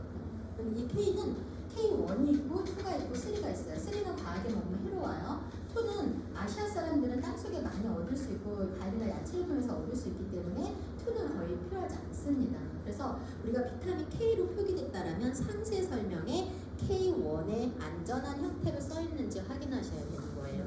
예. 자, 그리고 비타민 A는 우리 몸에 정말 중요한 성분입니다. 얘가 부족하면 기형아, 임신 중에는 기형아를 낳을 수도 있고 또 너무 과하게 또 들어와서도 안 되는 어떤 특징을 가지고 있어요. 그런데 이 비타민 A가 그런데 너무 정말 좋은 건 뭐냐면 저는 이것도 너무 신기해요. 사람의 몸. 비타민 A를요 수용성인 형태로 먹을 수가 있어요. 너무 좋죠. 네. 수용성의 형태로 먹을 수 있는데 이 수용성의 형태로 되어 있는 게 뭐예요? 눈에 좋은 항산화제 뭐예요? 베타카로틴 그죠? 네. 베타카로틴 이 베타카로틴을 무슨 항산화제다? 우리 항산화제를 배웠어요. 그죠? 네. 이 베타카로틴 맞죠? 카로틴 제 왜이죠? 베타 피곤한가 보네요. 네. 베타카로틴 그죠? 베타카로틴의 이 성분이 얘는 수용성이잖아요. 수용성인데 뭐예요? 항산화제예요. 그럼 이 항산화제가 얘 성분은 내가 비타민 A도 필요한 거잖아요. 비타민 A가 부족하면 수용성인데 자기가 알아서 지용성으로 전환해요. 몸에서. 나는 이것도 너무 진짜 너무 사람의 몸이 너무 신비스럽고 내가 수용성인데 내 몸에서 이 지용성이 부족해지면 자기가 알아서 지용성으로 전환시켜준다고요. 너무 신비롭죠? 그런데 이런 지용성으로 전환을 시키지 못하는 사람들이 있는 거예요. 그렇기 때문에 종합 영양제는 베타카로틴으로 그리고 채소의 양으로 들어가 있어야 된다. 종합 영양제 안에. 네. 이러한 내용들을 다 갖추고 있어야 되는데 이러한 내용을 다 갖추고 있는 회사를 저는 하나 회사밖에 못 봤어요. 지금까지. 네. 또 중요한 이 ADEK 말고도 너무너무 중요한 비타민이 있죠. 수용성 비타민. 나머지는 다 수용성이에요. 다 필요한 부분 쓰고 나가면서 신장과 간을 힘을 넣어주고 나가는 애들. 너무나 중요한 애들. 그런데 이 수용성 비타민 중에서도 여러분들이 태아 때부터 죽기 직전까지 너무나 중요한 비타민이 있다는 거예요. 네. 그 비타민, 자 새로 오시는 분들은 어떤 비타민을 얘기하는지 한번 머릿속으로 떠올려 보세요. 이 비타민이 임신 중에 부족하면 육체적인 기형아를 낳을 수 있습니다. 결혼을 준비하는 우리 젊은 친구들은 잘 들으셔야 돼요. 나중에 그죠? 그래서 남편하고 내가 영양에 대한 지식이 없으면 평생을 후회하면서 살 수 있는 결과를 만들어낼 수도 있는 거예요. 그래서 그런 자녀들, 결혼했던 자녀들을 뒀다 영양관리 잘 시켜야죠. 왜? 이 비타민이 임신 중에 부족하면 입덧을 엄청 심하게 해요. 입덧도 굉장히 심하게 하면서 그러면서 육체적인 기형아가 나올 수 있으니까 너무 심하셔야 돼요. 10대에서 이 비타민이 부족하면 키 성장이 안 돼요. 나 얼굴 되는데 키 안 큰 사람 힘들어요. 억울하시. 그죠? 근데 내 자녀들 그렇게 만들면 되겠어요? 안 되겠어요? 내 자녀들 그런 스트레스 주면 되겠어요? 안 되겠어요? 10대에서 키 성장 호르몬에 아주 많이 관여하는 수용성 비타민이에요. 철저하게 여러분들이 기억하고 절대 잊어서는 안 돼요.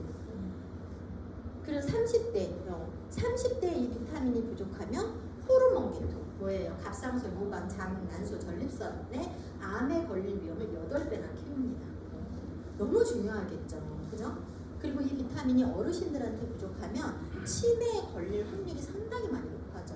일본에서 아까 비타민 E와 함께 치매 치료제로 쓰이고 있습니다. 그래서 한 3일 동안 다큐식으로 방송을 했었어요. 일본에서 영양요법을 통해서 치매를 치료하는 병원으로 나왔어요. 거기에서 ET알파, 천연 토코페롤과 수용성 비타민, 그리고 이 비타민은 우리 몸에 여러분이 너무너무 싫어하는 지방을 에너전으로 가장 잘 태워주는, 얘 없이는 절대 못 태우느라고 했어요. 비타민 B군이죠. 네. 비타민 B군.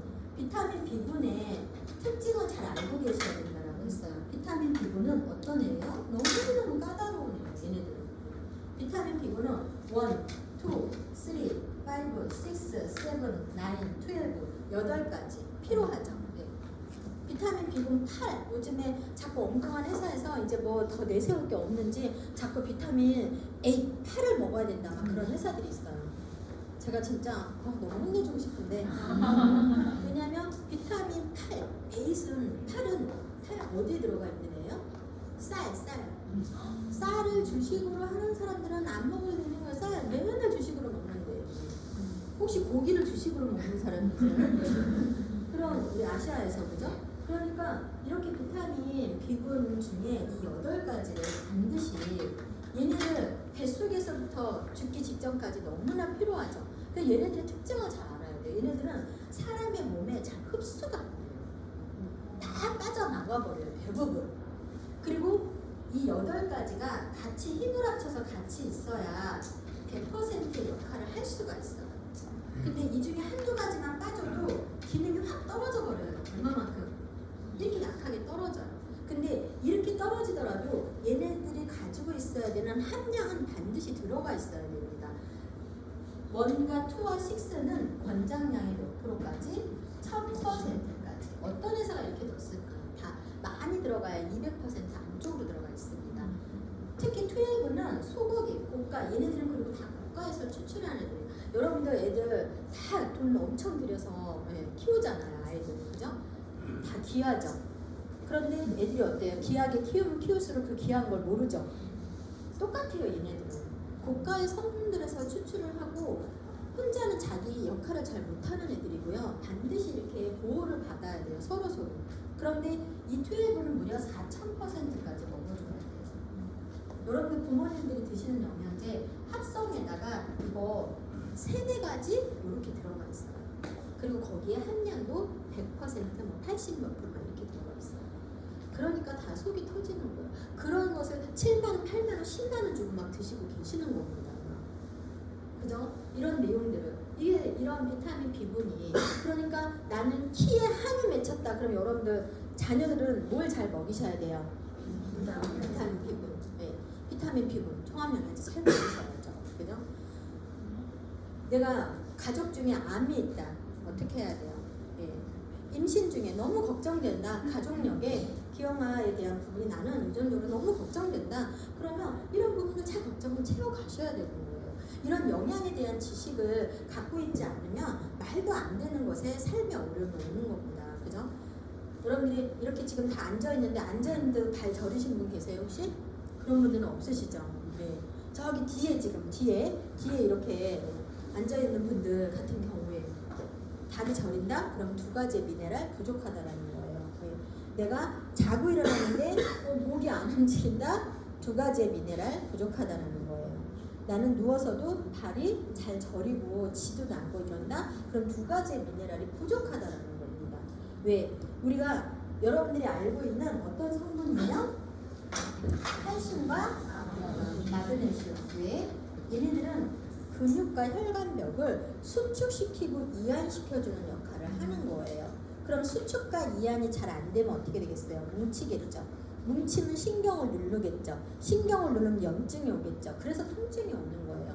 이렇게 어깨 통증, 그래서 제가 어떤 이런 통증에 근육통을 느끼거나 이러면 좀 이렇게 병원 가서 막 뭐 이렇게 물리치료 받고 막 하는데 제가 한 5년, 6년 물리치료를 받았는데도 하나도 좋아지지 않은 분한테요. 딱 한 달 2가지 먹이고 바로 괜찮아지겠어요. 뭘까요? 네. 칼슘과 마그네슘 그리고 바이오메가. 네. 그러니까 순환에 이런 이를 왜 칼슘과 마그네슘은 근육과 수축하는 게 안 되니까 어떻게 되겠어요? 그런데 통증이 온다라 그래서 이미 신경에 염증이 생겨서 오는 통증인데 그걸 막 물리치료로 한다고 되겠냐고요. 원인이 뭐예요? 영양 부족이잖아요. 영양 부족. 영양 부족으로 인해서 뭉친 거예요. 그 영양을 채워야 풀어주죠. 그죠? 그리고 나서 2차적으로 뭐 치료를 받는 건 상관이 없지만, 그죠? 이렇게 그런 칼슘과 마그네슘, 자 얘네들은 미네랄이에요. 미네랄의 특징을 잘 알고 계셔야 돼요. 미네랄은 비타민이 없이는 흡수가 안 돼요. 사람으로는. 그리고 미네랄과 비타민은 한 알로 뭉쳐놓으면 어떻게 된다고요? 서로 다 파괴시킨다고요. 그래서 누군가는 나는 그냥 간략하게 한 알로 먹는 거 없어? 한 알로? 비타민은 한 알로 한 번에? 자꾸 이렇게 작은 거, 한 알로 된 거 이렇게 찾으면 돈을 다 버리는 겁니다. 지금. 왜? 비타민, 미네랄은 믹스해서 넣으면 서로 다 파괴시키기 때문에 미네랄이라고 하는 애는 흡수가 잘 안 되는 애예요. 굉장히 비타민이 없이는 흡수도 못 시켜. 거기에다가 또 미네랄은 킬레이드화 시켜야지만 잘 흡수가 돼요. 근데 그런 킬레이드 일반 미네랄보다는 킬레이드화 시키면 돈을 들여서 킬레이드화 시키는 거예요. 그런데 킬레이드 미네랄에서 또 돈을 더 추가 기술력과 투자를 하면 코어 미네랄을 또 만들어냅니다. 그러니까 지금 현대인들에서 중요한 거는 이 유산화라고 하는 회사는 킬레이드에서 다시 한 단계 높여서 코어 미네랄로 갔죠. 근데 일반 사람들이 이제 킬레이드 하고 있죠. 그래서 이렇게 이런 미네랄에 대한 부분들은 흡수가 잘 안 되기 때문에 기술력과 돈을 들여서 어떠한 형태로 만드는 것도 되게 중요한데 기본적으로는 비타민이 없이는 흡수가 안 된다. 근데 이렇게 까다로운 미네랄이 칼슘과 마그네슘을 뭐까지 맞춰야 된다? 비율까지 맞춰야 된다. 그러니 얼마나 힘들겠어요. 1대1의 비율까지 맞춰야 되는 거예요. 250이면 250 이렇게. 그럼 또 한 가지 여러분들이 우리 면역 얘기하면 항상 뭐가 등장해요? 아연. 아연은 불이랑 짝꿍이죠. 몇 대 1 아시아는 6대 1의 비율. 그래서 남성분들한테도 너무 중요한 비타민이에요. 또 한 가지는 우리가 이렇게 세포는 죽고 태어나고를 막 반복하죠. 그럼 죽은 세포들은 어떻게 해야 돼요? 빨리빨리 나가줘야 돼요. 그런데 걔네들이 안 나가주면 우리 몸에서 염증과 독소를 만들어내죠. 그러면 염증과 독소를 만들어낼 때 얘네들이 빨리빨리 나가게 해주는 비타민 뭐예요? 미네랄, 몰리브덴. 이런 미네랄들이 죽은 각질들을 몸 바깥으로 빨리빨리 배출시켜주는 거예요. 그게 배출이 안 돼서 눈에 망막세포 뒤에 이렇게 붙어져서 안 떨어져 나가고 보이는 게 뭐예요? 날파리 날아다니지, 비문증. 그죠? 죽은 눈 세포의 각질이 안 떨어져 나가서 붙어있는 거예요, 망막 뒤에. 그래서 눈으로 보여지는 겁니다. 그런데 이러한 몰리브덴을 아이들도 다 영양 성분 안에 들어가서 먹어야 돼요. 먹게 되면 잘 떨어져 나가겠죠. 그런 역할을 하는 애니까. 셀레늄이라고 하는 셀레는 뭐예요? 셀렌. 똑같은 단어죠. 미네랄인데 항산화 미네랄이에요. 항산화. 어떤 항산화? 항산화제 역할을 하는 거 아시죠? 얘는 1970회에 역할하는 강력한 항산화제입니다. 그런데 이러한 셀레늄 얘는 미네랄이잖아요. 근데 셀레늄만 먹으면 돼요? 우리가 지금 지식이 생겼다라면 미네랄은 뭐 없이는 흡수가 안 돼요. 그래서 종합영양제 안에서 드셔야 되는 거예요. 그런데 이런 종합영양제 안에서 드시지 못하는 상황이 되면은 이렇게 과하게 먹어서도 안 되고 미네랄이기 때문에 혼자는 아무 역할을 못하는 거예요. 근데 잘 모르는 이런 사람들이 셀레늄을 막 따로 먹게끔 원하는 분들이 많이 있으시더라고요. 저는 영양에 대해서 아무것도 모르는 분들이세요. 자, 이렇게 우리는 우리 인체에 필요한 세포에 필요한 필수 종합 비타민, 필수 비타민. 그래서 이런 필수 비타민들이 우리 몸에서 어떠한 함량과 구조를 가지고 있어야 되는 게 너무 중요한데 여러분들 오늘 이거 다 듣고 나면 다 기억하실 수 있으세요? 다 기억하기 어렵죠, 그죠? 그러니까 이러한 내용들을 전문 기관에서 한 번에 다 볼 수 있게 해놨어요. 그것을 지금은 전 세계 생명과학대학원 교재로 쓰고 있고 그러한 교재들은 세포의 상황들을 우리가 연구하고 배양할 때 이러한 영양소들이 필요하기 때문에 전 세계 1등부터 1600등까지의 영양소들을 블로그를 이렇게 뒤에 전 세계의 12개의 전문 기관과 함께 전 세계 저명한 박사들이 참여를 하고 각 나라의 국가 기관에서 검증을 통해서 점수화해 놓은 부분이 있습니다. 그 내용을 작품에서 잠깐 함께 보도록 하겠습니다. 이거구나. 자, 그러면 이런 거예요. 이게 지금 생명과학 대학원 문제이거든요. 지금 여러분들이 어디서 교보문고에 들어가시면 얘가 3년 동안 베스트셀러이고 지금도 베스트셀러입니다. 그리고 지금 여기 가까운 국가에서 운영하는 중앙도서관에 가시면 전문서적이기 때문에 대여해서 보실 수 있으세요. 자, 이 내용 안에 이거는 그리고 이제 의학박사나 영양학 박사들이 코로나 3년의 시기를 겪으면서 가장 많이 매스컴을 탔어요. 그래서 이런 전문 서적들은 여러분들이 반드시 기본적으로 알고 계셔야 됩니다. 이러한 내용들은 여러분들의 건강을 위해서. 자, 그리고 이 안에 있는 내용들은 뭐냐면요. 이렇게 전 세계 12개의 전문 기관들이 참여를 해서 우리 인체에 제가 아까 설명드린 그러한 성분들이 어떠한 사람의 몸에 필요한 그러한 기준과 함량을 가지고 이제 분석을 한 겁니다. 그래서 이런 분석을 할 때 최종적으로 별에 대한 점수를 주면서 분석을 한 거예요. 그래서 16가지. 그러니까 제가 아까 뭐가 들어가 있다라고 했어요? 비타민 E의 형태가 천연이냐 합성이냐가 이 16가지 별을 반 개부터 5개까지 준 기준점에 얘가 들어가 있다라는 거예요. 그만큼 중요하기 때문에. 그리고 여기에 이제 많은 내용들이 나와 있는데 이 내용들 중에 별에 대한 점수는 반 개부터 5개까지 주었는데요. 2개도 안 되는 회사, 2개도 못 받은 회사들은 영양제라고 볼 수 없다라고 되어 있어요. 이 16가지 기준 중에서 별점을 준 내용 중에 너무 중요한 내용 몇 가지만 보여드릴 거예요. 그냥 단순히 49가지의 성분들은 기본적으로 현대인들한테 맞춰서 필요한 함량들을 제시를 해줬고요. 그 성분들 외에 이제 질병에 관여를 할 수 있는 성분들이 들어가 있다라면 그 회사들은 별에 대한 점수를 더 추가를 준 겁니다. 그래서 이렇게 심장질환, 뇌질환, 만초동맥 질환에 필요한 성분들이 들어가 있다라면 별에 대해서 반개 추가가 된 거고요. 간 기능을 회복시키고 강화시키고 간이 한번 무너지면 회복하는 게 쉬워요, 어려워요? 어렵잖아요. 그죠? 근데 그렇게 회복을 시켜줄 수 있는 그러한 성분들이 있다라는 거예요. 그러한 성분들을 넣어놨을 때 이렇게 별을 추가로 받게 되는 겁니다. 그렇게 해서 별을 이렇게 2개 이하로 받은 제품들은 그냥 영양제라고 거의 볼 수 없다라는 내용들이 나와 있는 거고요. 이렇게 해서 1등부터 1600등까지를 한눈에 다 볼 수 있어요. 전 세계 영양제들을. 왜냐면 미국과 이제 유럽에 판매되는 영양제들 있잖아요. 미국에서 판매되는 영양제들이라면 여러분들이 우리나라 삼성은 우리나라에만 나가 있어요? 아니면 전 세계에 나가 있어요? 그렇게 유명하다라면 미국이라는 나라에서 다 판매가 되는 것처럼 영양제도 마찬가지인 거예요. 판매되는이니까 전 세계에 내놓으라는 회사들의 1600등까지 회사들을 다 본 겁니다. 그러면 1등부터 100등까지는 다 좋아요. 다 드셔도 안전하다라고 해서 좋은 영양제라고 봐야 됩니다. 1등부터 100등까지는. 그러면 1등부터 100등은 적어도 별을 3개 이상 받은 회사들. 그리고 세포를 적어도 50% 이상 건강하게 만들어줄 수 있는 회사들이 100등 안에 들어온 거예요. 자, 그럼 이렇게 각각 내가 궁금한 회사들을 다 살펴볼 수는 없으니까 오늘 처음 오신 분들은 여러분들을 모시고 오신 분께 이런 생명과학 대학원 교재를 다 갖고 계세요. 그러니까 한번 원하는 회사들을 한번 자세하게 들여다보시면 좋을 것 같습니다. 그래서 대부분은 한국에 들어와 있는 회사들을 제가 이 책을 교재를 전문서적으로 통해서 봤을 때는 굉장히 충격적이었었어요. 왜냐면 백화점에서 판매하는 거, 광고하는 제품들, 우리가 알고 있는 아메, 루스킨, 허벌라이프, 뭐 여러 가지 리터미, 뭐 이런 PM이라는 하는 회사 1600등 안에도 안 들어와 있고요. 500등 안에도 안 들어와 있고요. 거의 300등 바깥에서 있으면 300등 바깥에 머물러 있고요. 별을 2개 이상 받은 회사가 단 하나에서도 없었습니다. 너무 충격적이었어요.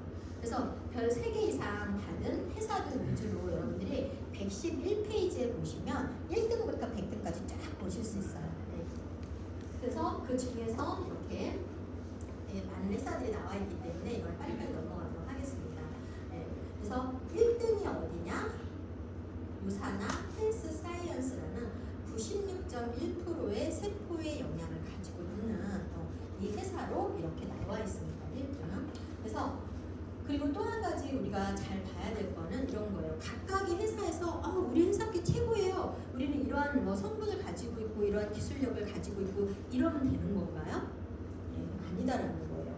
국가에서 인증하는 정부 기관에서 인정하는 내용을 통해서 독성이 없다라면 국가기관에서 독성이 없다라는 걸 보여달라는 얘기예요. 네. 그리고 제품이 그렇게 뛰어나다라면 의사들의 처방 전에 등재되어 있어야 되는 거 아니에요? 그죠? 직접 지금은 환자들한테 처방을 내릴 수 있는 상황이 있기 때문에 그래서 의사들 처방 전에 등재가 되어 있느냐 아니면 국제적인 인증 올림픽 선수들이 가장 염려하는 도핑은 뭐예요? 한 나라가 아니라 전 세계에서 다 인증을 해주는 거잖아요. 그럼 국제 인증에 대한 내용을 몇 가지나 갖고 있냐라는 거예요. 그래서 몇 개의 선진국에서 국가 인증을 어떻게 받았고 국제 인증을 어떻게 받았느냐에 따라서 메달을 다 주는 겁니다. 그래서 여기 이렇게 보시면 브론즈 메달이라고 하는 것부터 몇 가지만 살펴볼게요. 브론즈 메달은 캐나다, 호주의 여러 개 나라뿐만이 아니라 캐나다, 호주의 공증까지 받아야 돼요. 캐나다하고 호주는 영양제를 의약품으로 취급하는 나라예요. 그래서 그런 의약품으로 취급하는 나라에서 국가 공증을 받으면 브론즈라고 하는 메달을 주겠다. 이러한 메달들은 적어도 별을 4개 이상 받은 회사들 중에서 선정이 되는 겁니다. 네. 자, 그러니까 굉장히 까다로운 상황을 가져가겠죠. 그리고 나서 나는 더 높은 메달에 도전을 하고 싶다라면 브론즈 메달의 자격 요건을 충족을 시킨 다음에 이제 실버 메달의 요구사항을 충족하면 되는 거예요. 근데 실버 메달의 요구사항을 한번 보세요. 여기에 호주 TGA 여러분들이 앞으로 이 웰니스 분야를 내가 공부할 거고 이 분야를 알아가는 과정 중에 있다라면 이 정도의 단어는 기억을 하셔야 됩니다. 호주 TGA는 뭐냐면요. 호주 국가의 정부 기관의 의약품 제도입니다. 그래서 호주 TGA를 갖고 있으면 전 세계의 모든 나라의 식약처에 통과 없이 그냥 지나갑니다. 네. 그만큼 까다로운 곳이에요. 호주의 TGA를 가지고 있고 그러면서 또 뭐까지 하래요? 미국 국가로부터 중증 환자들이 먹어도 되는 국가로부터의 약전에 대한 인증까지 받아오래요. 하늘의 별 따기겠죠. 그죠? 이러한 내용들을 가지고 있을 때 실버 메달을 받을 수 있는 거예요. 그리고 더 높은 메달을 받으려면 당연히 추가적으로 요구사항을 또 제시를 또 해야 됩니다. 이걸 다 한 후에 뭘 해야 돼요? 이제 국제 인증으로 다 넘어가는 거예요. 그래서 이 NSF 스포츠 인증, 올림픽 선수들이 NSF 스포츠 인증을 받았기 때문에 나는 메달을 안전하게 받을 수 있었다라고 얘기를 스피치를 하시잖아요. 도핑 테스트 얘기하는 거예요. 지금 한국도 초등학교 도핑 해야 안 해요? 전국체전? 한 달 전부터 합니다. 그러니까 엄마들이 다 예민해요. 왜? 얘 앞으로 선수를 국가대표로 키울 건데 도핑에 걸리면 그냥 끝나는 거잖아요. 그죠? 그래서 먹는 거 하나에도 예민한데 만약에 이렇게 스포츠 도핑에 대한 인증을 국제 인증을 가지고 있다면 먹이지 않겠어요? 근데 많은 회사들이 뭐라고 해요? 우리도 선수 후원하는데 어떤 애는 우리도 다 선수 누가 뭐 후원하고 있는데 아니 그런 거 말고 뭐 돈으로 후원하는 우리가 그거 모르는 거니까 이렇게 NSF의 전 세계 인증을 받았다라는 국가로부터 받은 내용을 보여달라는 거예요. 아무도 못 보여줍니다. 전 세계 딱 하나 회사만이 그걸 보여줄 수가 있는 거예요. 그래서 이렇게 스포츠 인증, 도핑까지 받으면 금메달을 주는 거고요. 여기 이제 이걸 다 한 후에 그 다음에 컨슈머 레벨 그리고 또 다 한 후에 이렇게 의약품의 제조 업체로까지 등록이 되어 있느냐 의약품의 제조 업체 및 의약품을 연구하는 기관으로까지 국가로부터 등록이 되어 있느냐에 따라서 플래티늄 플러스를 받는 거예요. 그럼 결과적으로 뭐예요? 플래티늄 플러스라는 거는 모든 동, 은, 금 해서 다이아몬드까지 플래티늄까지 전부 다 획득해 주는 거잖아요. 그죠? 그러니까 1600개라는 회사들 중에서 플래티늄 플러스 등급을 받은 회사가 몇 개나 될 것 같으세요? 오늘 여기 처음 오신 분 한번 손 들어보세요. 예. 예. 그러면 선물 드릴게요. 예. 1600개 회사들 중에서 모든 인증을 다 받은 회사가 몇 개나 될 것 같으세요? 네. 처음 오셨나요? 네. 몇 개요? 없을 것 같은데. 없을 것 같아요. 네. 네. 저도 없을 것 같아요. 네네. 한 개. 네. 한 개. 요 세 분한테는 여기도 말씀하세요. 선물을 드리도록 하겠습니다. 그래서 이 세 분께서 맞추셨어요? 네 분. 친구가 계속 있어요 지금. 자, 이 네 분께 제가 선물을 드릴게요. 왜냐면 이러한 책자들은 우리가 교보문고에서 또 아마존닷컴에 들어가시면 영어, 일어, 스페인어로 다 사서 보실 이렇게 직접 사서 보시지 않도록 제가 네 분께는 책을 선물드립니다.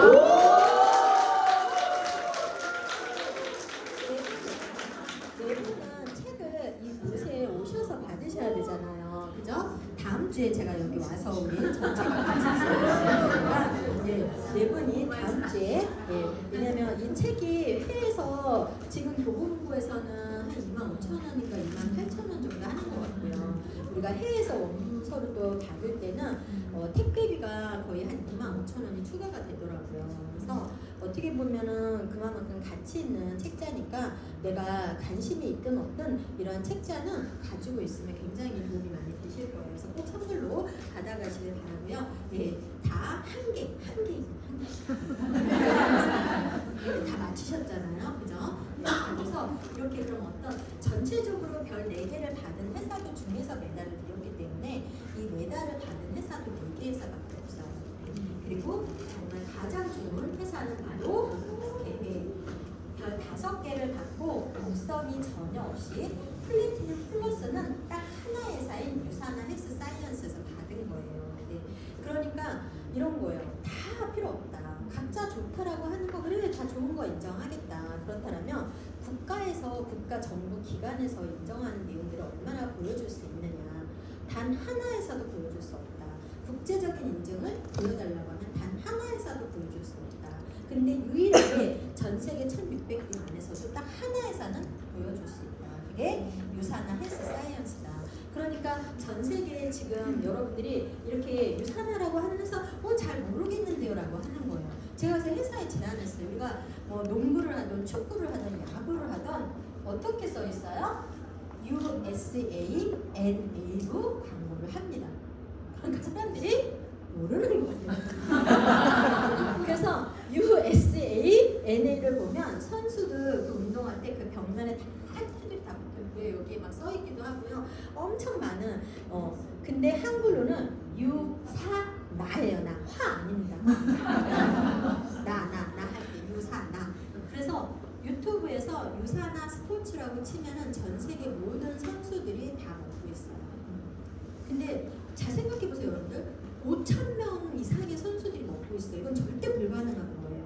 왜냐면 그 선수들은요 금메달리스트들이기 때문에 모든 기업에서 후원을 다 받고 있는 선수들이에요. 근데 타사를 홍보할 수 있습니까? 불가능한 거예요. 절대 불가능한 겁니다. 근데 어떻게 5,000명이 넘는 선수들을 그렇게 후원을 받게 할 수가 있냐고요. 그거는 이 유산화는 이미 선수들이 부상을 입었을 때도 치료할 때 같이 들어가는 제품이기도 하고요. 도핑에 대한 부분을 유일하게 인증을 국제 인증을 갖고 있기 때문에 선수들이 믿고 먹을 수 있는 유일한 제품이에요. 그래서 국가에서 유산화 외에는 못 먹게 하는 나라들이 많이 있습니다. 국가대표 팀들은 유산화 외에는 다른 영양제를 아예 못 먹게 하는 나라들이 많다라는 거예요.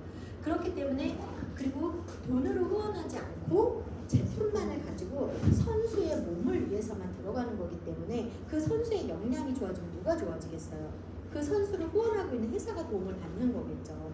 그렇기 때문에 이렇게 5,000명 이상의 선수들을 후원할 수가 있는 거예요. 어떠한 회사도 그렇게 후원할 수 없습니다. 왜? 에이전시들이 다 못하게 합니다. 다 돈을 요구해요. 절대 불가능한 거예요. 그러니까 이러한 내용들에 대한 자부심을 가지셔야 됩니다. 네. 여러분과 딱 다이어트 10분만 얘기하고 마무리하도록 하겠습니다. 그래서 자 다이어트에 대한 부분 여러분들 주변에 평생 다이어트 너무 많죠, 그죠? 네, 평생 다이어트 인생을 겪는 분들이 너무 많은데 오늘 한 길어야 10분 정도의 내용들이 여러분들한테 두고두고 주변에 왜 평생 다이어트 인생을 겪는지 저는 요즘에 유튜브를 보고 마음이 너무 아파요. 네, 왜냐면 거식증이 와가지고 아무리 먹어도 살이 안 찌는 거예요. 그리고 외부 생활을 전혀 못합니다. 그리고 또 한 사람은 아예 폐기병에 걸려서 지금 뭘 해도 건강한 몸을 회복이 안 되는 사람이에요. 그래서 아예 사회생활을 전혀 못하고 집 안에 운동 생활을 하는 20대들이 너무 많은 거예요. 네. 왜냐면 나가서 푹푹 쓰러지니까 뭘 할 수가 없어요. 네.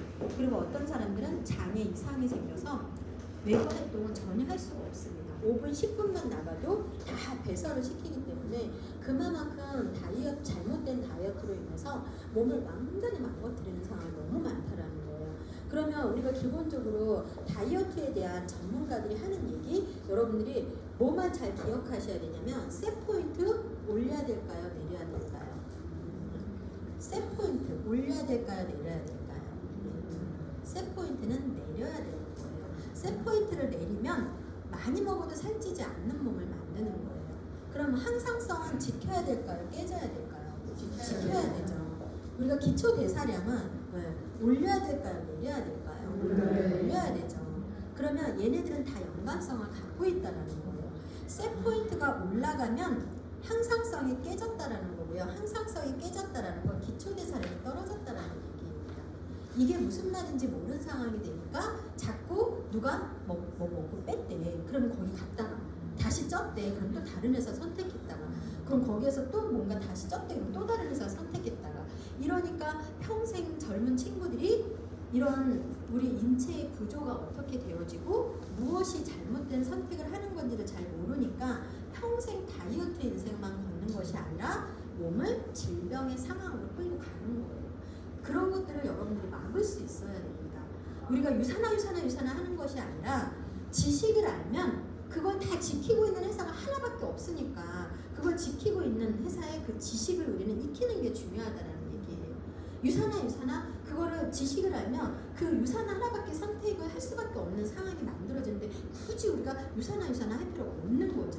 그럼 우리는 셋 포인트를 내리는 게 뭐고 항상성을 지키는 게 뭐고 기초대사를 올리는 게 뭔지 그렇게 되면 건강하게 몸을 만들면서도 많이 먹어도 살찌지 않는 게 뭔지를 알게 되는 거예요. 자 그러면 이제 갑자기 머리가 아파요. 셋 포인트 항상성 그거를 올려라 내려라 어떤 건 올려라 어떤 건 내려라 너무 헷갈려요. 근데 이제 이 내용을 들으면 쉬워져요. 자 우리가 많은 전문가들이 뭘 지켜야 된다 많은 얘기를 하는 거 셋 포인트 그죠? 셋 포인트는 뭐냐 한국어로는 고정값을 얘기하는 거예요. 무슨 고정값? 뇌에서 기억하고 있는 고정값을 셋 포인트라고 하는 겁니다. 그러면 이 어떻게 기억을 하고 있어요? 나는 내가 지금 70kg이에요. 근데 몇 킬로까지 빼고 싶어요? 저는 50도 많죠. 그래서 20kg를 뺐어. 20kg를. 그래서 나는 내가 이걸 지키기 위해서 운동하고 적게 먹고 막 뭔가 노력을 많이 했어요. 그럼에도 불구하고 3개월이라는 시간 안에 다시 이렇게 와버렸다라면 화가 나요? 안 나요? 왜? 내가 그냥 뺐으니까 아무렇게나 먹어. 잘 먹고 많이 막 자고 운동 안 하고 이렇게 한 게 아니라 3개월이라는 시간 동안에 정말 많이 노력을 했는데도 불구하고 이렇게 다시 70%가 돼버리는 거예요. 그럼 억울하잖아요. 그러면 왜 이렇게 되느냐? 사람의 몸은 내 뇌에서 고정값이 나는 70kg로 있는 거예요. 이 셋포인트의 변함이 없는 거예요. 그렇기 때문에 내가 이렇게 뺐어도 내 뇌에서 생각하는 이 고정값 셋포인트는 그대로 70kg로 기억하고 있다는 얘기예요. 그러니까 우리 주인님이 이제 언제 넣어줄지 모르니까 예전에는 먹는 거를 막 태우는 역할을 했다라면 이제 하나도 태우지 마. 안 넣어줄 거니까 싹 보관해야 돼. 가지고 있어야 돼. 더 채워야 돼. 언제 넣어줄지 모르니까. 이런 몸으로 바뀌었다라는 거예요. 그래서 그러면 결과적으로는 이런 얘기는 뭐냐면 자 우리 대부분의 여성들 몇 칼로리 먹는다고요? 네. 근데 계산 2000에서 2500 kcal 먹는데 계산하기 편하게 2000칼로리를 먹는 여성으로 예를 들어볼 거예요. 자 그러면 가만히 여러분들 아무것도 안 하고 2000칼로리 다 소모됐으면 좋겠죠. 밥 먹고 졸려서 나 누워서 뒹굴뒹굴 해도 2000칼로리가 막 소모됐으면 좋겠죠. 네. 절대 그런 일이 일어나지 않아요. 그러니까 근데 다행인 건 뭐예요? 다행인 거는 그래도 평균적으로 여기서 1200칼로리 정도는 자기가 알아서 소모를 시켜주는 거예요. 그죠? 그러면 이렇게 기본적으로 1200칼로리 정도는 소모를 시켜주는 얘를 우리는 뭐라고 얘기하는 거예요? 기초백사량이라고 하는 거예요. 내가 가만히 있어도 알아서 다 1200 정도는 소모를 시켜주는 거예요. 얼마나 감사해요. 그죠? 그러면 몇 킬로가 남는 거예요? 몇 칼로리가? 네. 이 800칼로리를 어떻게 해야 빼는 거예요? 움직이고 운동해야죠. 그죠? 안 하니까 어떻게 되는 거예요? 아, 나 지난달부터 500g 늘었어. 나 작년보다 3kg가 늘었어. 이런 얘기 하는 거잖아요. 그죠? 그러면 이 기초 대사량이 떨어지면 돼요, 안 돼요? 네. 자, 1100으로 떨어졌어요. 그럼 몇 칼로리 더 태워야 돼요? 네. 1000으로 태워졌어요. 네. 이게 요요인 거예요. 지방, 내 몸에 지방량이 많아지고 있는 거잖아요. 왜? 나의 라이프 스타일은 크게 변함이 없는 거예요. 내가 먹는 것도 크게 변함이 없는 거예요. 내가 움직이는 특별하게 내가 운동해야지 뭐 해야지 막 이렇게 해서 뭔가 계획을 짜지 않는 이상은 나의 라이프 스타일의 사이클은 거의 비슷한 거예요. 그러니까 내가 이 기초대사량이 떨어졌다라는 건 뭐냐면 지방 태워야 되는 지방량이 많은데 안 움직이면 그만큼 쌓여있는 거잖아요. 그래서 몸무게가 늘어난 게 요요가 아니라 태워야 될 지방량이 늘어난 것을 요요라고 하는 거예요. 정확한 것은.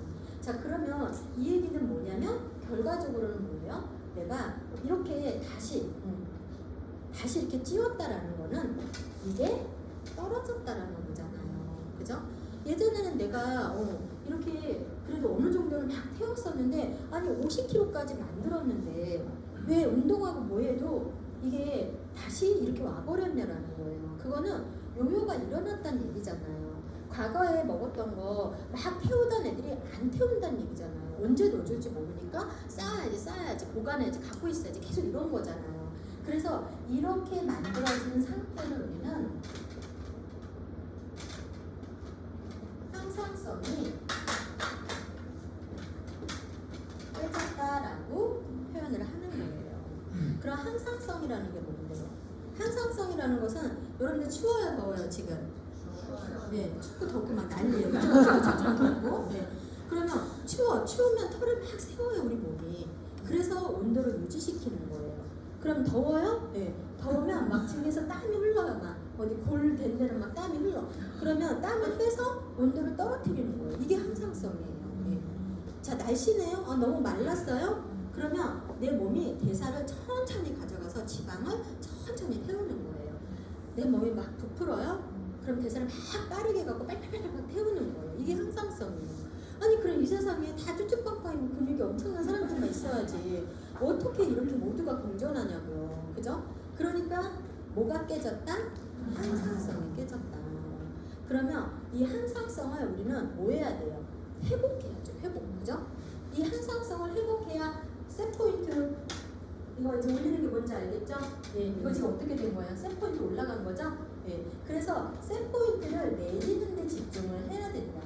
셋포인트를 내렸다는 것은 기초대사량이 올라가고 항상성이 지켜졌다라는 얘기다. 예. 그래서 우리가 기본적으로 이러한 지식에 대한 부분이 막 혼란스러우면 이게 안 된다. 특히 우리들은 정확하게 잘 알고 있어야 된다는 얘기예요. 자, 그러면 항상성을 회복시켜야 되는데 이 항상성을 어떻게 회복시키는 거라는 거예요. 항상성 어떻게 하면 회복될까? 우리가 컴퓨터 안 되고 핸드폰 안 될 때 어떻게 해요? 껐다가 키죠? 그죠? 사람의 몸도 마찬가지예요. 껐다 켜야 돼요. 그럼 껐다 켜는 거 어떤 식으로 껐다 켤 거예요? 우리가 입에서부터 항문까지 하나의 통로로 쫙 연결되어 있어요. 그래서 이 연결되어 있는 이러한 세포들은 안쪽에 있는 세포가 아니라 바깥 외벽 세포예요. 그래서 이 외벽 세포는 죽고 태어나고 하는 주기가 세포의 주기가 일주일입니다. 그래서 우리가 입에서부터 음식이 들어와서 바깥으로 배출되는 과정까지 그 기능의 부분도 외벽 세포의 주기에 맞추어서 해독을 하는 거예요. 그럼 해독이라고 하는 것은 기본적으로 간도, 장도, 그 다음에 림프 해독이 너무 중요한 겁니다. 그러면 그러한 림프는 어디에 있어요? 그리고 림프 되게 많죠 우리가 이렇게 목선부터 해서 겨드랑이부터 또 가슴 밑으로 안쪽으로부터 해서 사타구니 쪽까지 내려오는. 그런데 사실 림프는 전체적으로 다 흘러갑니다. 그래서 림프액을 우리가 이렇게 긁으면 뭐라고 나오죠? 액체가 상처가 났을 때 하얀 진물이 나오는 게 뭐예요? 림프액이에요. 근데 이게 전체적으로 우리 몸에서 다 흘러가고 있기 때문에 얘네들은 해독을 하는 기관입니다. 해독.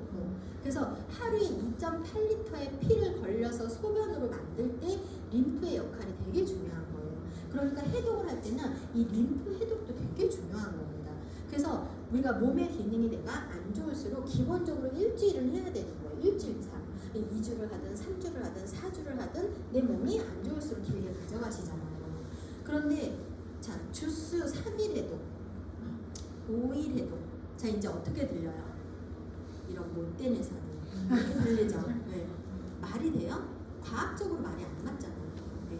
해독을 3일에 세포의 주기에 맞추지 않았는데 그게 해독이 돼요? 그죠? 두 번째로 좀 황당하다라는 건 뭐예요? 우리가 음식들, 외부 음식들이 들어오면 우리 몸은요 그 음식들을 분해시키고 뺄 거 빼고 그 들어온 애들을 데리고 일하기 바쁜 거예요. 근데 그렇게 일하기 바쁜 애들을 가지고 주스를 먹는데 그 주스가 해독이 된대. 전 진짜 너무 진짜 이거는 책 몇 권만 읽으면 있을 수 없는 얘기예요.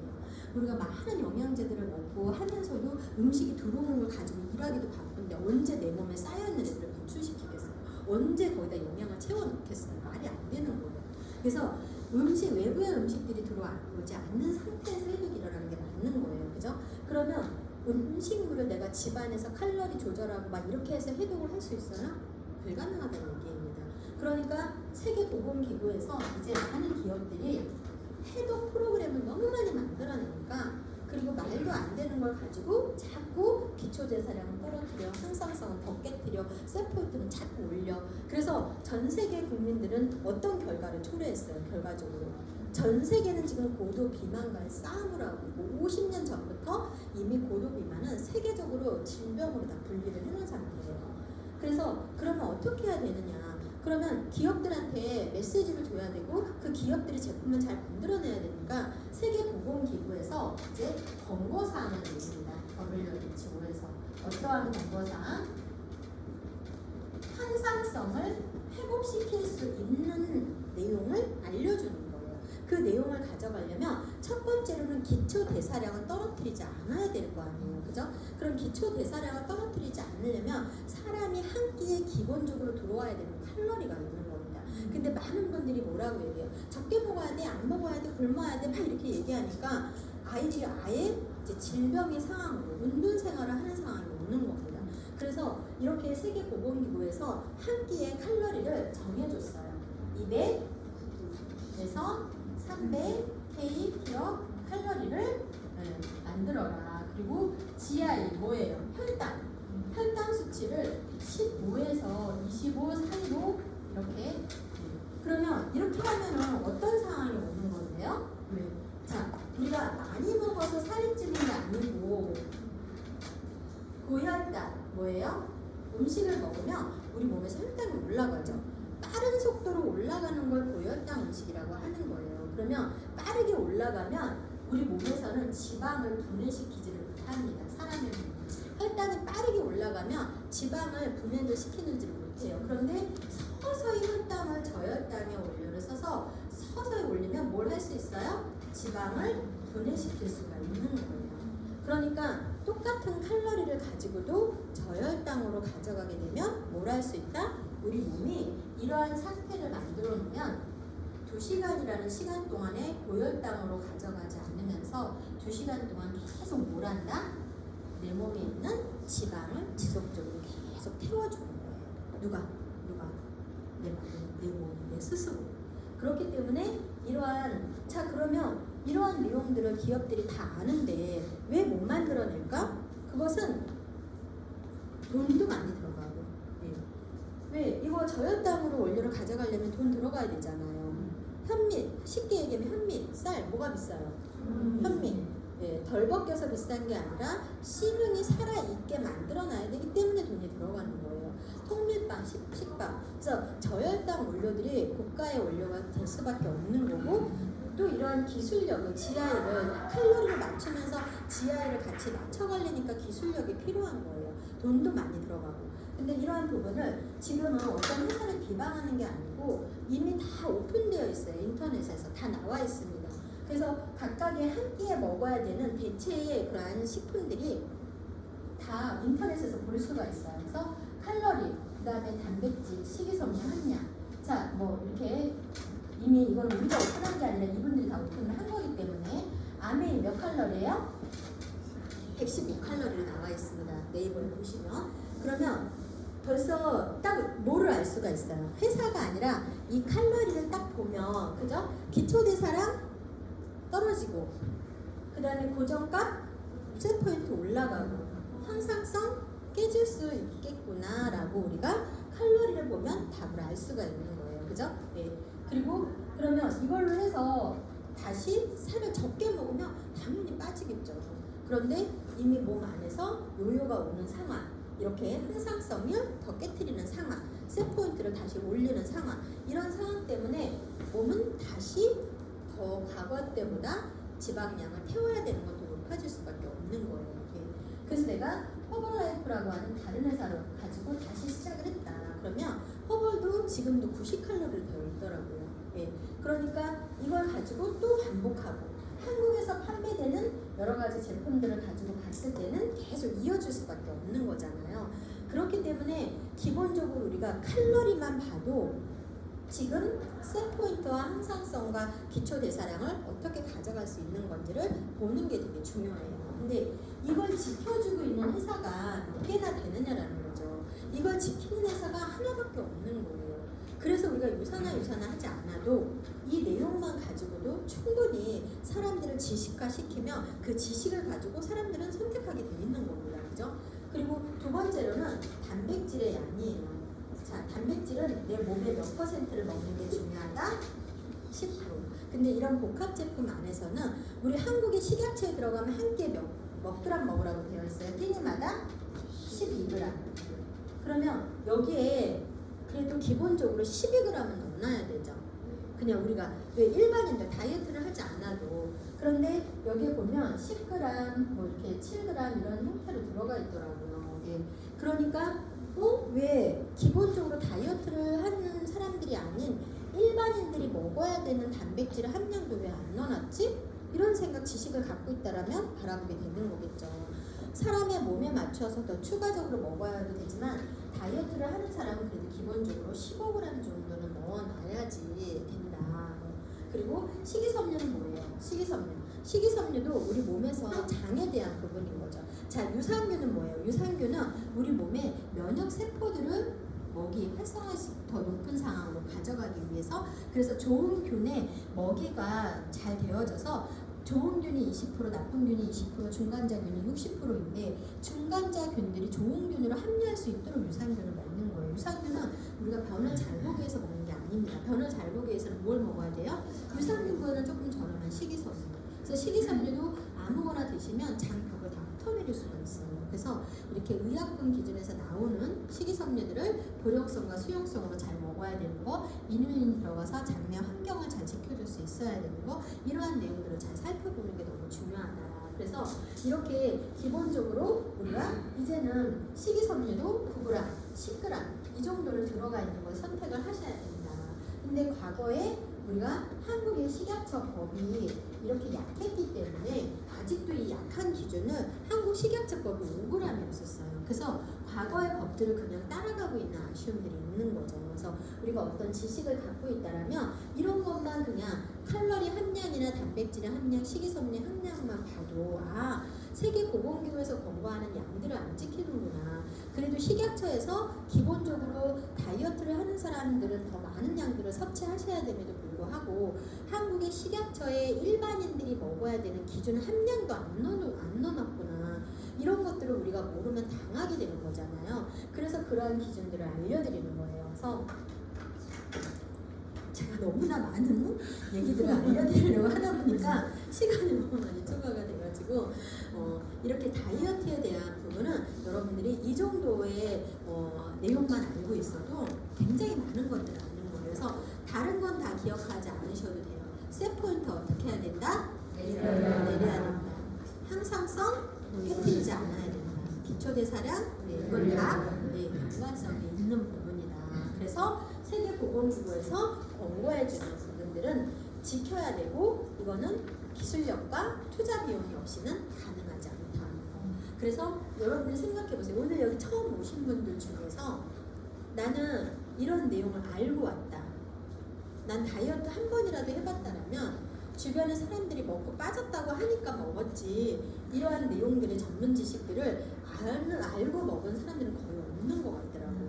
그래서 여러분들이 누군가 사람들한테 얘기할 때 유산화 하지 마시고 세계보건기구에서 권고해주는 양, 우리나라 식약처에서 권고해주는 양들을 그래도 기본적으로 지킬 것은 좀 지키는 회사들을 찾는 게 중요한데 그러려면 내가 알아야 되는 거죠. 내 주변 사람들도 알아야 되는 거예요. 그래서 우리는 다른 것이 아니라 지식을 정확하고 올바르게 안내하는 역할을 해야 된다. 그게 너무 중요하다는 얘기 드리는 거예요. 그래서 오늘 여러분들과 함께 1시간 넘는 시간 함께 했지만 분명한 것은 오늘 여러분들이 귀한 시간 내서 오신 만큼 이 시간이 두고두고 여러분들의 건강과 가족의 건강을 또 이웃의 건강을 챙겨주는데 큰 밑거름이 되고 체계를 잘 잡아갈 수 있는 시간이 됐을 거라고 보면서 이 시간 마치도록 하겠습니다. 감사합니다.